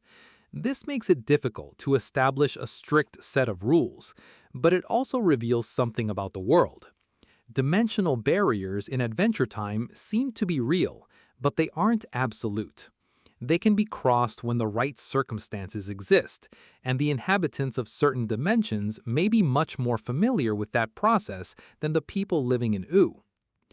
Lumpy Space Princess is therefore unusual from Finn's perspective, because she has always known that reality extends beyond the world he considers normal.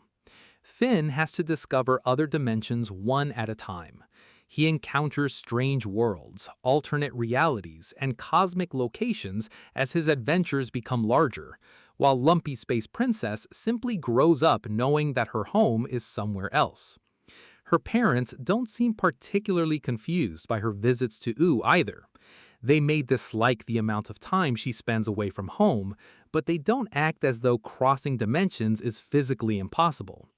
That tells us something about Lumpy Space society. If the royal family is familiar with Ooo, then there must have been some history of contact between the two worlds. The series doesn't tell us exactly when that relationship began, or how the first Lumpy Space inhabitants discovered the main world. We also don't know whether every resident can cross dimensions as easily as Lumpy Space Princess, or whether her royal status gives her access to methods ordinary inhabitants don't. Those details remain unexplained, but the fact that contact exists at all means Lumpy Space isn't completely cut off from the rest of the universe. Her parents are particularly interesting because they represent the older generation of that society. Lumpy Space Princess grew up with one foot in Lumpy Space and another in Ooo, but her parents appear much more invested in preserving the identity and traditions of their own dimension. Their arguments with her often revolve around responsibility and behavior, but underneath those disagreements is a basic conflict over what it means to belong to Lumpy Space. They expect her daughter to behave according to the position she was born into, while she sees that position as something that limits her freedom. That makes her decision to spend so much time in Ooo more meaningful than it first appears. She isn't merely looking for a place where she can cause trouble. She is exploring a world where nobody automatically knows her entire family history. In Lumpy Space, she is the princess and the daughter of the king and queen. In Ooo, she can become another unusual person wandering around the landscape. Her relationships there are not determined entirely by her parents' expectations, even though she still carries her title with her. This is one reason her relationship with Finn is so revealing. Finn doesn't initially treat Lumpy Space Princess as an important dimensional ruler. He sees her as a strange person who gets involved in his adventures and causes problems. Their interactions are usually driven by personality rather than political status. The fact that the daughter of another dimension's rulers can interact with a human teenager as an equal demonstrates how little the political boundaries of these worlds actually matter to the people living inside them. At the same time, Lumpy Space Princess's parents don't necessarily share that attitude. They understand that she belongs to them and to their world, which is why they repeatedly try to pull her back toward the life they believe she should have. Their behavior can be frustrating, but it is consistent with the idea that they see her position as part of a larger responsibility. She isn't simply their daughter, she is their heir, and that means her choices potentially affect the future of Lumpy's ace. The problem is that Lumpy Space Princess doesn't seem particularly interested in being a conventional heir.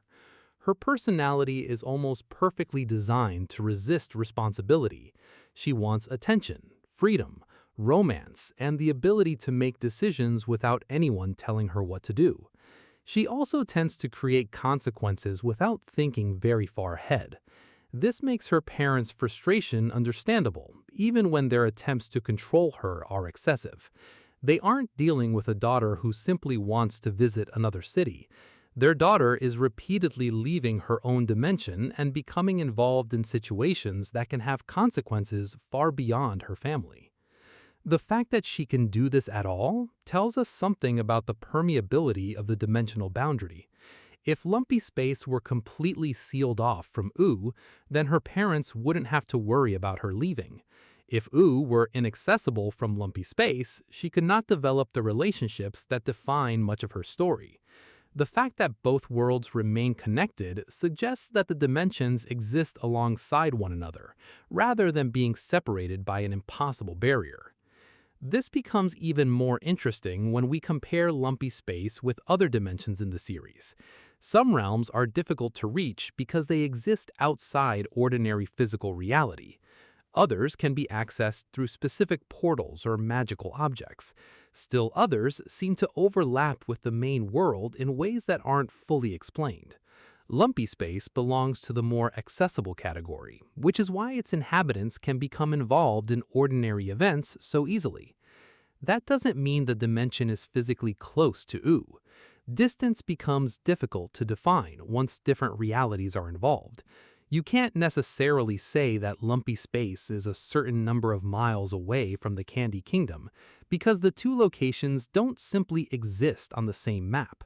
A dimensional transition is not necessarily about traveling through physical space. It is about moving from one set of physical rules to another. This is why Lumpy Space Princess can be sitting in Ooo one moment and be part of a completely different environment when she returns home. There doesn't have to be a road connecting the two. The boundary is conceptual as much as geographical. And that raises another question. Why does Lumpy Space have rulers at all? The series never gives us a detailed origin story for the Lumpy Space monarchy. We don't know how the first king and queen gained power, how long their family has ruled, or whether their political system resembles the monarchies found in Ooo. We simply meet Lumpy Space king and queen as established rulers. That lack of explanation is consistent with Adventure Time's broader approach to world building.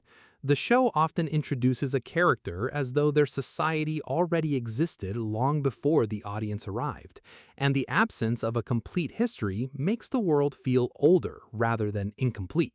The same thing happens with the lumpy space dimension itself. We don't see its creation. We don't learn where its inhabitants originated. We aren't given a scientific explanation for why their bodies have the properties they do. Instead, we are shown a functioning society and asked to accept that this is one of the many forms reality can take. That makes Lumpy Space Princess's parents useful as a kind of doorway into a larger mystery. They aren't mysterious because their personal lives are heavily hidden. They are mysterious because their existence implies an entire history that the series only reveals in fragments. If there is a royal family, there must have been a society before them. If there is a society, there must have been a history of how it developed. If that society can interact with O, there must be some history of contact between dimensions. And if Lumpy Space Princess can freely cross between them, then the boundary separating those realities must be more complicated than a simple wall. The show doesn't need to answer all of those questions for the implications to exist. There's also an interesting difference between Lumpy Space Princess and characters who are transformed when they cross dimensions. She doesn't seem to lose anything when she enters O. Her body remains stable, her personality remains the same, and she can interact normally with the physical environment. That suggests the laws of her dimension are not so incompatible with O that crossing between them becomes dangerous. This may explain why dimensional travel can become almost casual for certain characters. If the realities are different but still compatible, then moving between them is less like entering an alien planet and more like stepping through a doorway into another environment. The experience can be strange, but the traveler remains fundamentally intact. That idea becomes especially important when considering Lumpy Space Princess's identity. She isn't a visitor who becomes temporarily human when she enters O. She remains completely lumpy while participating in the social world around her. This means dimensional identity is not necessarily something a person leaves behind when crossing a boundary. She can belong to Lumpy Space and still become part of O's social world. In fact, her life depends on that dual identity. She has relationships with people from O while maintaining her connection to her parents and her home dimension. She can reject certain expectations of Lumpy Space society without rejecting the fact that she is from there. Her conflict isn't really about choosing one world and abandoning the other. It is about deciding how much control those worlds should have over her identity. Her parents represent the version of her future that has already been decided for her. O represents uncertainty. That doesn't mean O is necessarily better for her. She causes plenty of problems there, and her attempts to live independently often end badly. But the important point is that the choice is hers. In Lumpy Space, she's surrounded by people who know exactly who she's supposed to be.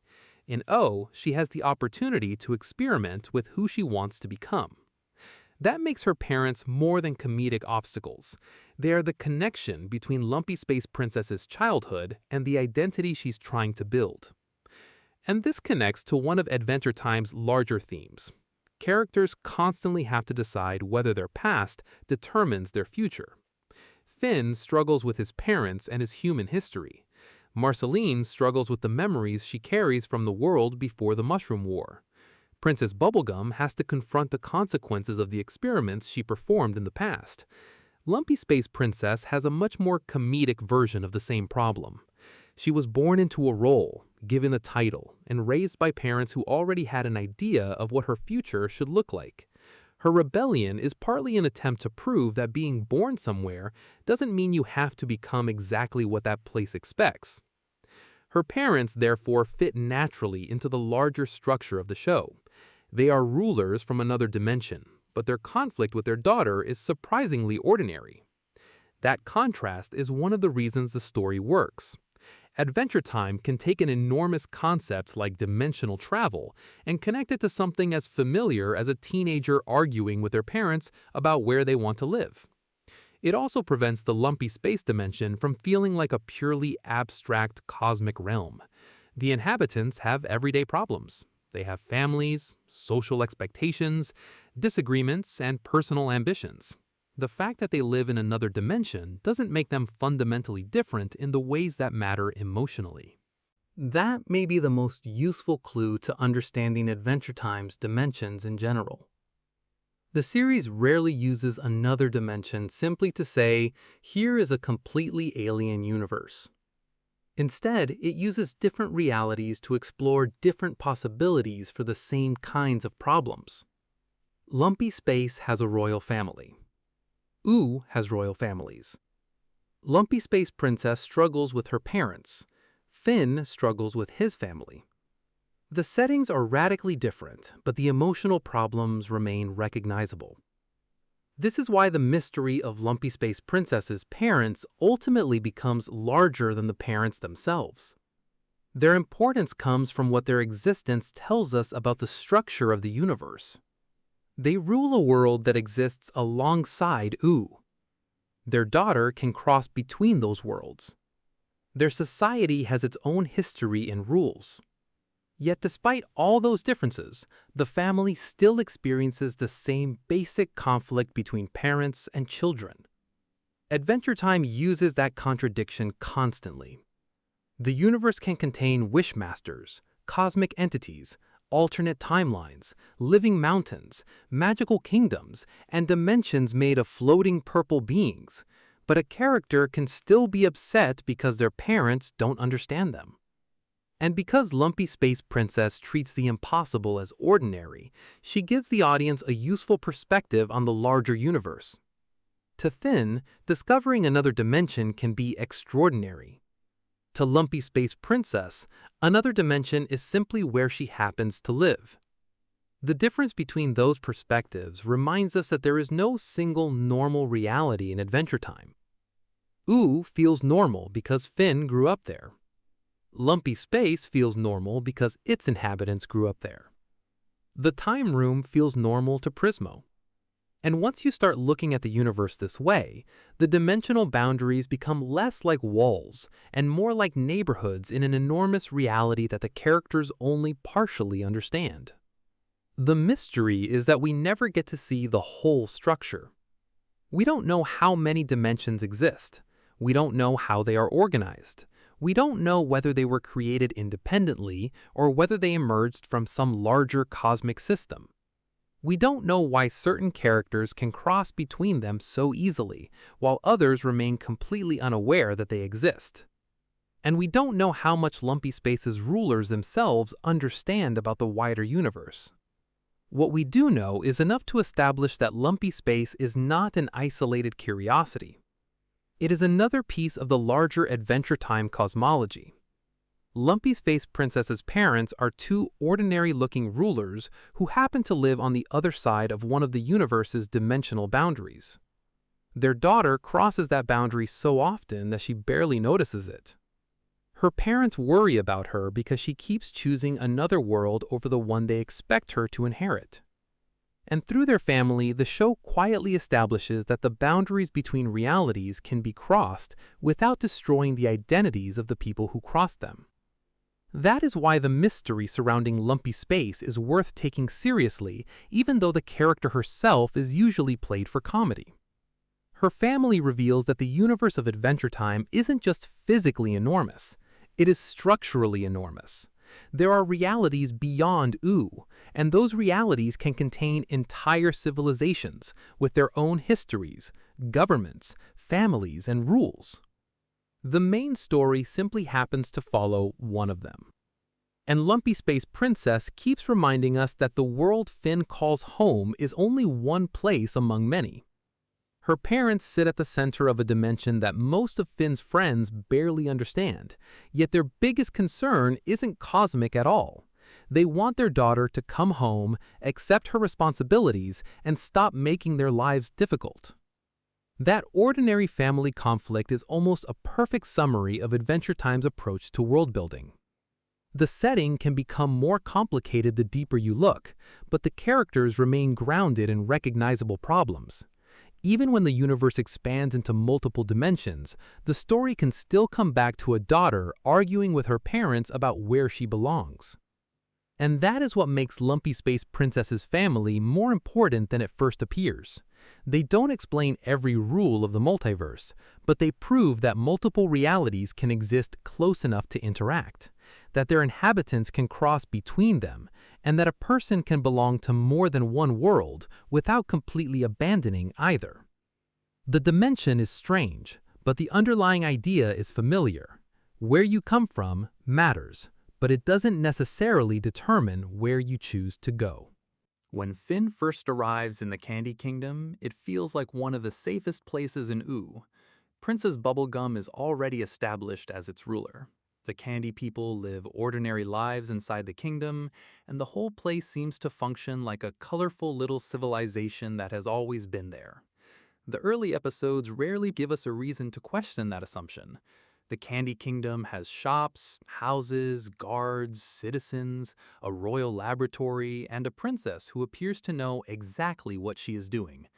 But the deeper Adventure Time goes into Princess Bubblegum's history, the harder it becomes to believe that the kingdom simply developed naturally over time. Long before Finn and Jake were walking around Ooo, Bubblegum was already creating life, experimenting with science, rebuilding civilizations, and trying to construct a society of her own.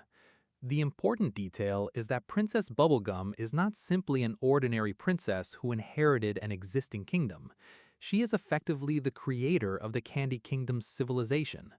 That distinction changes how we should look at almost everything inside it. The Candy people aren't just a population that happened to gather around a royal family. Many of them were created by Bubblegum herself, and their personalities, bodies, jobs, and even their relationships with one another are connected to experiments that she performed over the course of centuries. When Finn meets Bubblegum, he sees a ruler protecting her kingdom.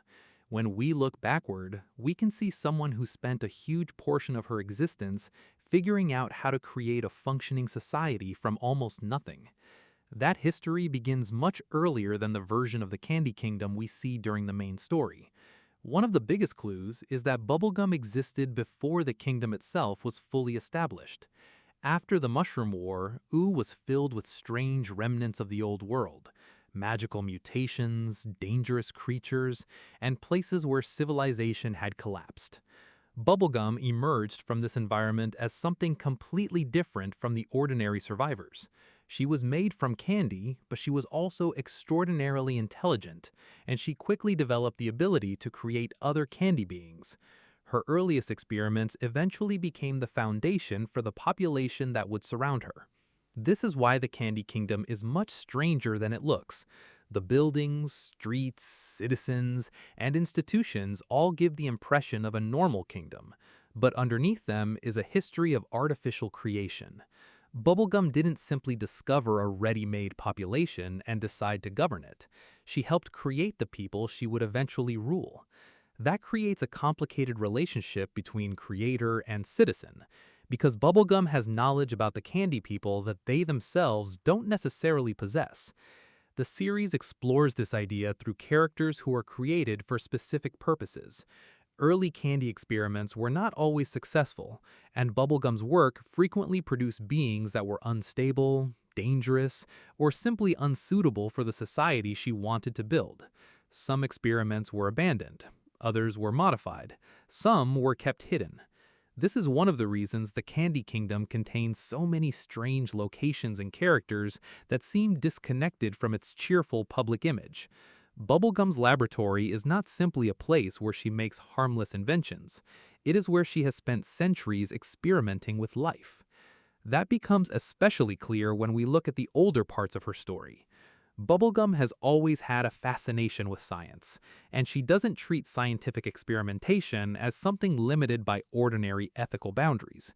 She is willing to create life, alter organisms, conduct dangerous experiments, and make decisions on behalf of other people if she believes the result will protect the kingdom.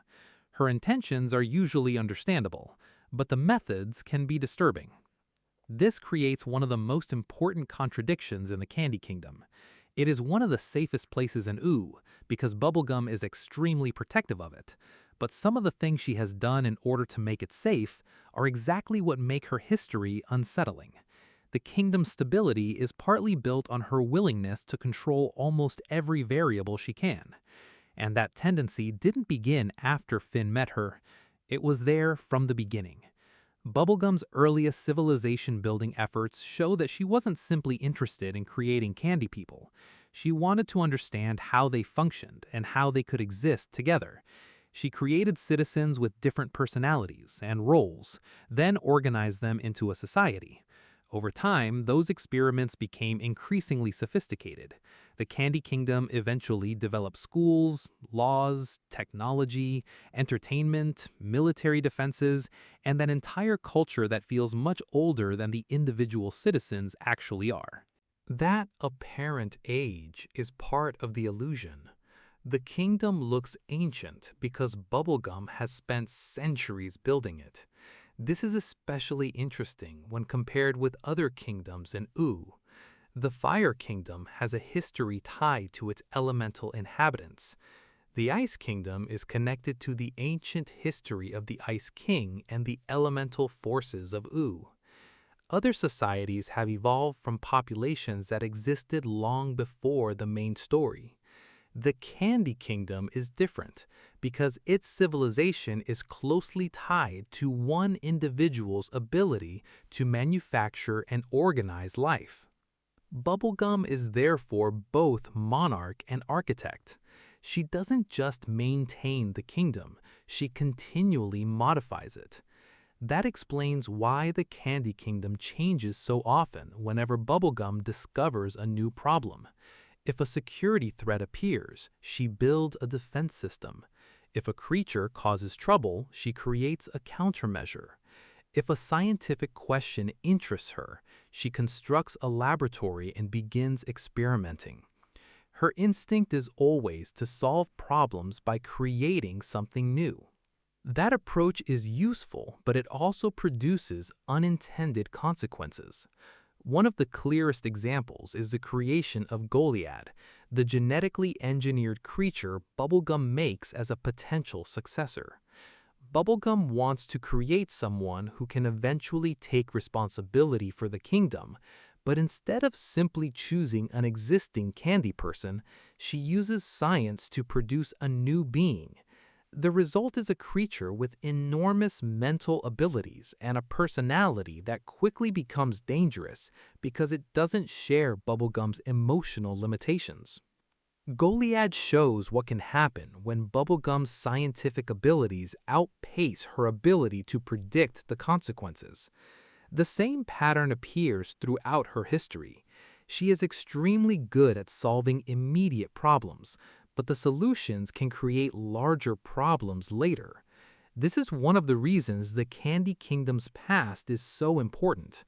If you only look at the kingdom during Finn's adventures, Bubblegum can seem like an eccentric scientist who occasionally makes mistakes. If you look at the centuries before Finn arrives, you start to see that experimentation is one of the central forces behind the kingdom's existence. The Candy People themselves are evidence of that history. Characters like Peppermint Butler, Cinnamon Bun, Mr. Cupcake, and many of the other citizens are treated as ordinary members of society, but their existence is fundamentally unusual. They aren't simply humans who happen to resemble candy. They belong to a species created through Bubblegum's experiments. Their world is therefore built around artificial life, even though most of them experience their daily lives as completely normal. That distinction becomes important because it changes what kingdom means in this setting. A kingdom usually exists because a population already exists, and a ruler governs it. The Candy Kingdom partially reverses that process. Bubblegum creates the population, establishes the society, and then becomes its ruler. The political structure and the biological structure are therefore intertwined. This also explains why Bubblegum sometimes struggles to separate being a scientist from being a leader. When she sees a problem, her first instinct is often to experiment rather than negotiate. She trusts her own intelligence and assumes that enough information will eventually produce the correct solution. Finn, Jake, and the other characters often approach problems differently because they rely on relationships, intuition, or direct action. Bubblegum approaches them like engineering problems. That mindset is one of the reasons the Candy Kingdom becomes so technologically advanced compared to much of Ooo. The kingdom has laboratories, robots, surveillance systems, weapons, medical technology, artificial intelligence, and devices that would seem completely out of place in a post-apocalyptic fantasy world. But that technology doesn't appear randomly. It is the natural result of Bubblegum spending centuries rebuilding scientific knowledge after the collapse of the old world. And this brings us back to the Mushroom War. Bubblegum civilization exists in the aftermath of a world that already experienced a technological collapse. The ruins scattered throughout Ooo belong to an earlier human civilization that reached a level of technology far beyond what most people in the present understand. Bubblegum doesn't invent science in a vacuum, she is rebuilding it. She has access to remnants of the old world, but she also has the intelligence and longevity to study them over enormous periods of time. That gives her a unique position in OO. Most characters experience history through stories and ruins. Bubblegum can personally remember parts of it. She doesn't just read about ancient events, she lived through centuries of the world changing around her. This makes the Candy Kingdom almost like a second attempt at civilization. The first human civilization collapsed because of the Mushroom War. Bubblegum's kingdom is another attempt to build a stable society afterward. But this time, Bubblegum is trying to control the variables. She creates the population, she builds the infrastructure, she develops defenses, she studies potential threats, she monitors her citizens. She tries to make sure the same kind of collapse doesn't happen again. The problem is that absolute control has its own dangers. Bubblegum's desire to protect the candy people sometimes leads her to treat them as things she is responsible for, rather than individuals who should make their own decisions. This becomes a recurring source of conflict throughout the series. Finn can see her intentions and still disagree with her methods. Other characters sometimes become uncomfortable with how much authority she believes she should have. And those disagreements become much easier to understand when we remember how the kingdom began. Bubblegum spent centuries keeping the Candy Kingdom alive because there were times when nobody else could do it. That history gives her a level of confidence that can easily become arrogance. She knows how many things can go wrong because she has personally seen them go wrong. She knows how vulnerable the candy people are because she created many of them herself. She understands how quickly a civilization can collapse because she lived through the aftermath of one of the greatest disasters in human history. From her perspective, controlling the kingdom is not simply about wanting power. It is about preventing another catastrophe. That doesn't make every decision she makes correct, but it makes her behavior more understandable. The kingdom itself is therefore a reflection of her personality. It is cheerful, colorful, organized, technologically advanced, and heavily protected. It is also carefully controlled, constantly monitored, and built around the assumption that Bubblegum knows what is best for everyone. Even the architecture reflects this. The Candy Kingdom looks playful because its inhabitants are made of candy, but behind that appearance is a sophisticated system of laboratories and defenses. The cheerful exterior hides a civilization that is much more technologically advanced than it initially appears. And once you realize how old Bubblegum actually is, another question becomes unavoidable. How many versions of the Candy Kingdom existed before the one Finn knows? The answer is that the kingdom we see is not necessarily the first attempt. Bubblegum has created and abandoned experiments throughout her life. Some candy people have existed for a very long time, while others are much newer. The population has changed. The technology has changed. Bubblegum herself has changed.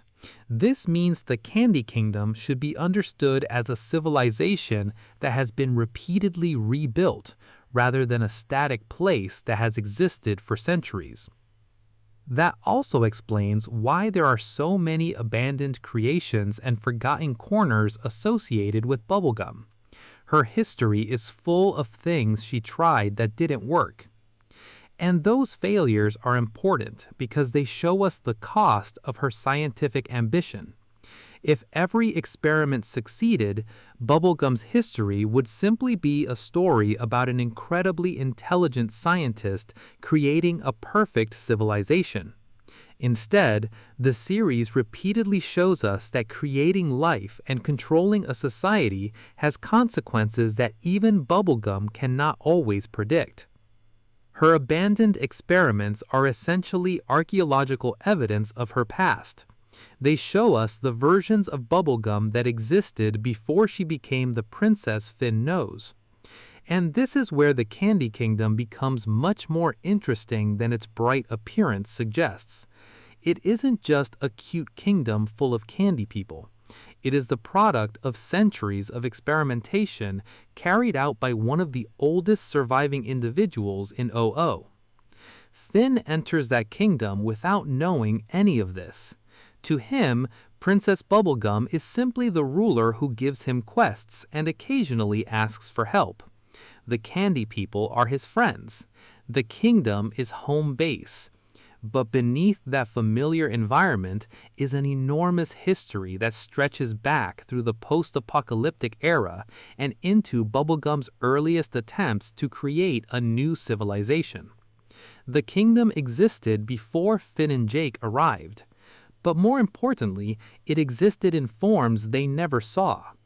And once you start looking at those earlier versions, the Candy Kingdom stops looking like a permanent part of OO and starts looking like the latest stage in a very long experiment.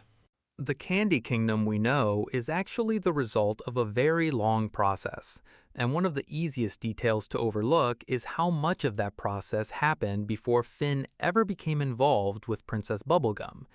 By the time the main story begins, the kingdom already feels established enough that nobody questions its existence. There is a functioning government, a military, a population, schools, technology, festivals, and the royal palace that looks as though it has been there for generations. But Bubblegum herself is the reason that entire system exists in the first place. And because she has lived for centuries, the history of the kingdom is inseparable from the history of her experiments. One of the clearest examples is the way Bubblegum treats her creations as both people and scientific projects. She genuinely cares about the candy people, but she also approaches their existence from the perspective of a scientist who understands how they were made. That creates a relationship that would be almost impossible in a normal human society. A ruler usually inherits a population, while a scientist creates something in a laboratory and studies the result. Bubblegum occupies both positions simultaneously, which means she has spent centuries deciding when she is acting as a princess, when she is acting as a scientist, and when she is simply acting as a person trying to protect the people she considers her family. That distinction becomes especially important when we look at the older experiments that never became part of the normal Candy Kingdom. Bubblegum has a long history of creating organisms for particular purposes, and not all of them were designed to become citizens. Some were experiments in biology, some were attempts to solve specific problems, and others were simply the result of her curiosity. The kingdom we see is therefore surrounded by the remains of previous attempts at creating life. Even when those creations disappear from the main story, they still tell us something about the person who made them. Bubblegum's laboratory is almost a physical representation of her history. It contains technology that doesn't fit the medieval appearance of much of OO, because Bubblegum has spent centuries rebuilding scientific knowledge. She studies biology, chemistry, physics, genetics, artificial intelligence, and countless other fields, often combining them with magic when necessary. Her scientific ability isn't something she suddenly develops during Finn's lifetime. It is the result of hundreds of years spent experimenting and learning after the old world collapsed. That makes the Candy Kingdom one of the strangest examples of post-apocalyptic civilization in the entire series. Most of OO is built from the remains of a world that was destroyed.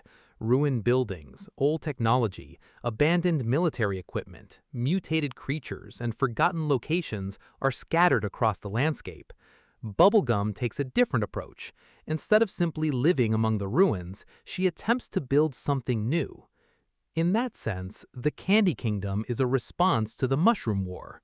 The old human world was destroyed on a massive scale, and the survivors inherited a landscape where civilization had been broken apart.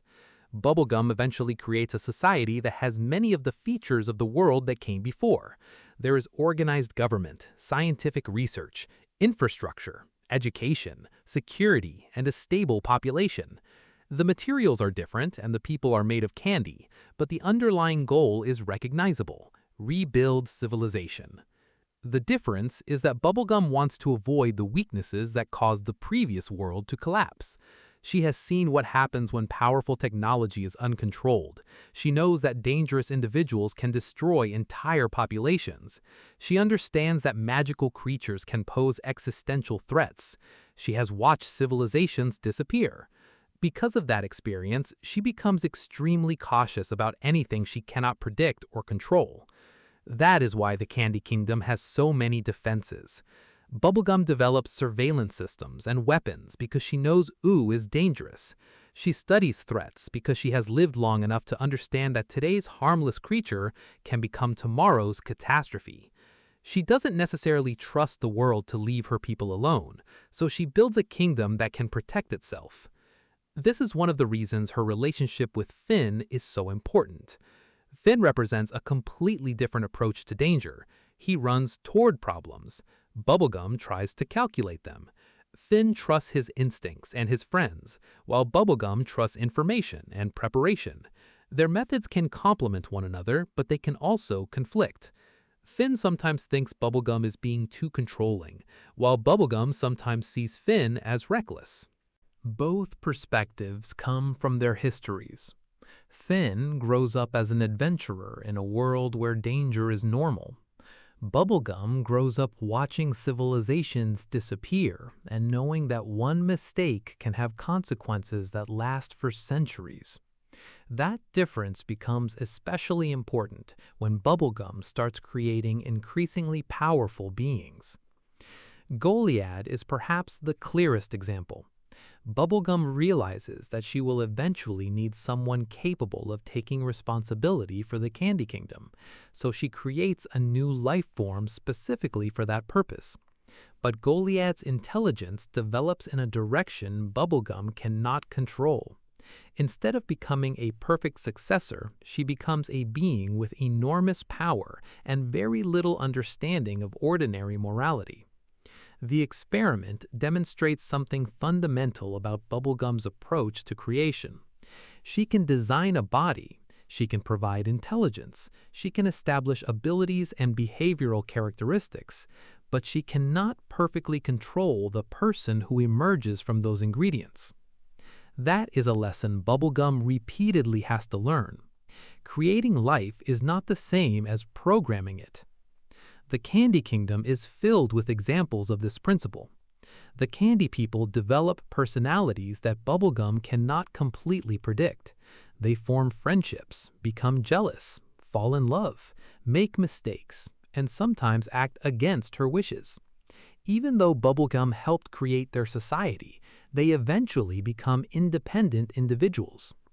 That independence is actually one of the kingdom's greatest achievements, but it also creates a problem for Bubblegum, because she is accustomed to being responsible for everything. The more the Candy People develop as individuals, the less reasonable it becomes for Bubblegum to treat them like components of a system. This is one of the deeper tensions running through her character. She wants to protect everyone, but her idea of protection sometimes involves controlling the conditions around them. She believes she knows what could go wrong because she has already seen so many disasters. The Candy People, however, don't necessarily want to live inside a perfectly controlled environment.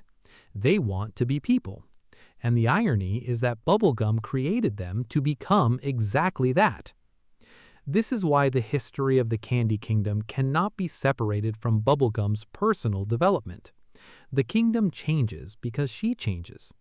Early Bubblegum is more isolated, more experimental, and more willing to treat living things as scientific problems. Later Bubblegum becomes more emotionally connected to the people around her, and gradually learns that a functioning civilization cannot be managed entirely from one laboratory. Finn and Jake accelerate that process. Before Finn arrives, Bubblegum has spent centuries largely relying on herself. She has scientists, guards, and citizens around her, but there are very few people who challenge her worldview in the way Finn does. Finn doesn't care how intelligent she is. He doesn't automatically assume that her plan is correct simply because she is the princess. If he thinks something is wrong, he says so. That makes him an important influence on the Candy Kingdom, even though he isn't its ruler. Finn introduces an outside perspective. He sees Bubblegum as a person before he sees her as an institution. This is one reason their relationship changes over time. Bubblegum begins to understand that protecting people isn't only about preventing danger. It also means allowing them to make choices, even when those choices involve risk. The Candy Kingdom's earlier history is therefore a story about control slowly becoming community. At first, Bubblegum is essentially the center of everything. She creates the population, designs the technology, develops the defenses, and makes the major decisions. As the kingdom matures, those functions become distributed among the Candy People themselves. Citizens develop their own jobs and personalities. Institutions become more independent. The kingdom starts functioning as a society rather than simply as Bubblegum's giant experiment. But the old system never disappears completely. Bubblegum continues experimenting. She continues creating new inventions. She continues maintaining secret projects. She believes there are problems only she can solve. That contradiction is part of what makes the kingdom feel alive. It is not a finished project. It is a civilization that continues to evolve because its creator is still alive and still changing. This also explains why there are so many strange areas surrounding the Candy Kingdom. The kingdom has layers. There's the public layer that Finn sees, the palace, the streets, the citizens, the shops, and the colorful buildings. Beneath that is the scientific layer. Laboratories, experiments, secret technology, and old research. Beyond that is the historical layer, where Bubblegum's earlier creations and abandoned projects reveal how the kingdom developed. The further you look, the less the kingdom resembles the simple candy-themed society it appears to be. This is particularly noticeable when the series reveals older versions of Bubblegum herself. She has had different relationships, different priorities, and different ideas about what the Candy Kingdom should become. Her past isn't just a collection of embarrassing memories. It directly explains why the modern kingdom functions the way it does. For example, Bubblegum's relationship with Marceline gives us a glimpse of a period before the Candy Kingdom became the stable society we recognize. Their time together shows Bubblegum as someone who was still figuring out how to live in a world that had already been destroyed. She wasn't yet the polished princess running a kingdom. She was still experimenting with what civilization could look like after the old world was gone. That period matters because it shows that the Candy Kingdom wasn't created overnight. The Candy Kingdom developed gradually. She had to figure out how to create stable candy life, how to organize those beings into communities, how to protect them, and how to maintain the infrastructure required for a functioning kingdom. Every stage of that process produced new problems. The final Candy Kingdom therefore hides a huge amount of trial and error. When Finn walks through the streets and sees a normal candy citizen running a shop, he isn't seeing the finished result. The audience has to reconstruct the history from scattered episodes, flashbacks, laboratories, abandoned creations, and references to Bubblegum's past. That fragmented history is intentional. Adventure Time rarely gives us a single episode called The Complete History of the Candy Kingdom. Instead, it gives us pieces. One episode reveals an old experiment, another shows Bubblegum's childhood, another introduces a character she created. Another reveals that the kingdom has been rebuilt or modified. Over time, these fragments create a much larger picture. And that picture is more complicated than the cheerful kingdom we first see. There's also the question of how much of the Candy Kingdom existed before Bubblegum's modern civilization. The land itself existed, of course, but the kingdom as a political and social entity is largely the product of her work.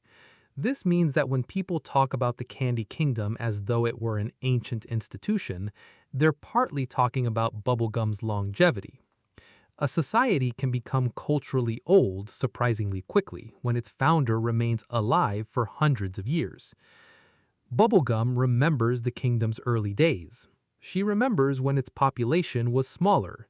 She remembers when certain technologies didn't exist. She remembers when particular citizens were created. That means the kingdom has something unusual, a living historical record. Most civilizations lose their founders and reconstruct their early history through documents and stories. The Candy Kingdom can simply ask Bubblegum. The problem is that Bubblegum isn't necessarily an objective historian. She has personal reasons for remembering events in particular ways. She has made mistakes she doesn't always want to discuss. She has secrets. She has abandoned projects. And because she's the person who built much of the civilization, separating the history of the kingdom from her own history is almost impossible.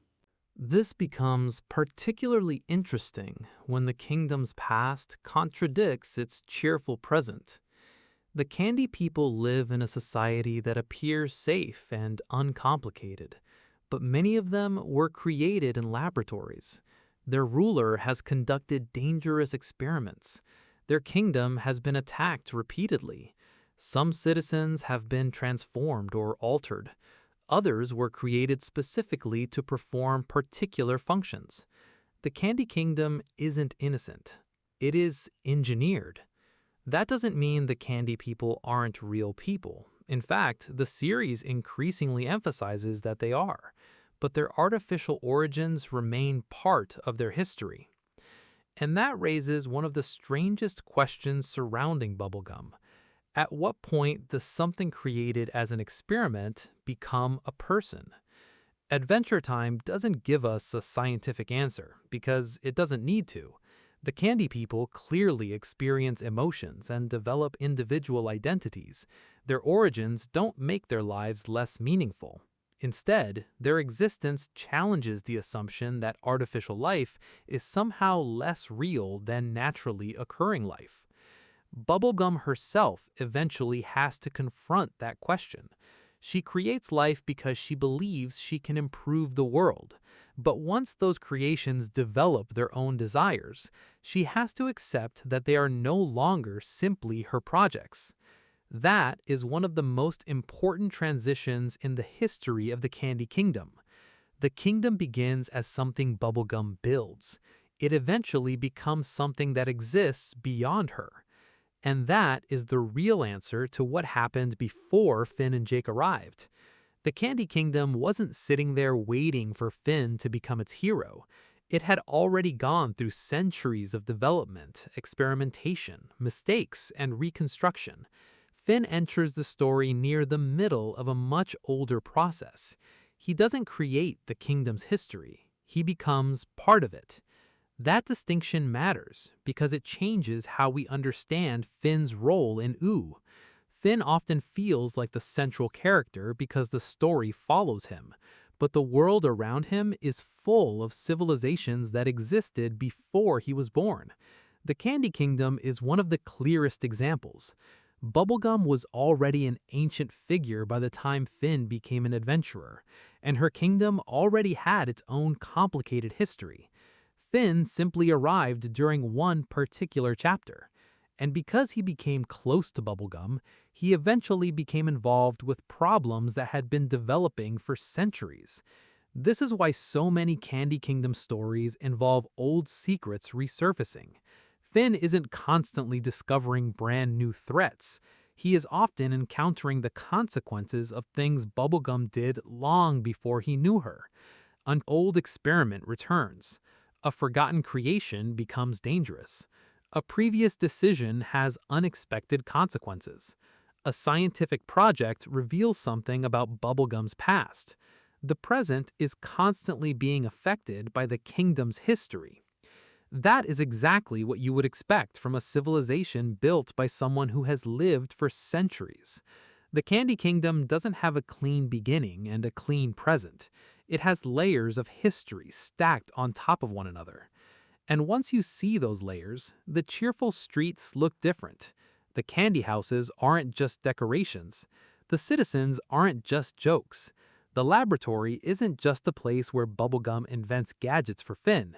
The kingdom itself is the largest experiment Bubblegum ever created. She wanted to build a civilization that could survive in the strange, dangerous world left behind by the Mushroom War. She succeeded, at least to a remarkable degree. But the cost of that success was a lifetime spent controlling, creating, experimenting, and sometimes making decisions that would eventually come back to challenge her. Finn and Jake arrived long after the foundation was built, but they entered the story at the point where the Candy Kingdom was beginning to become something Bubblegum could no longer completely control. The kingdom had grown beyond its creator, and that is where its history becomes much more interesting.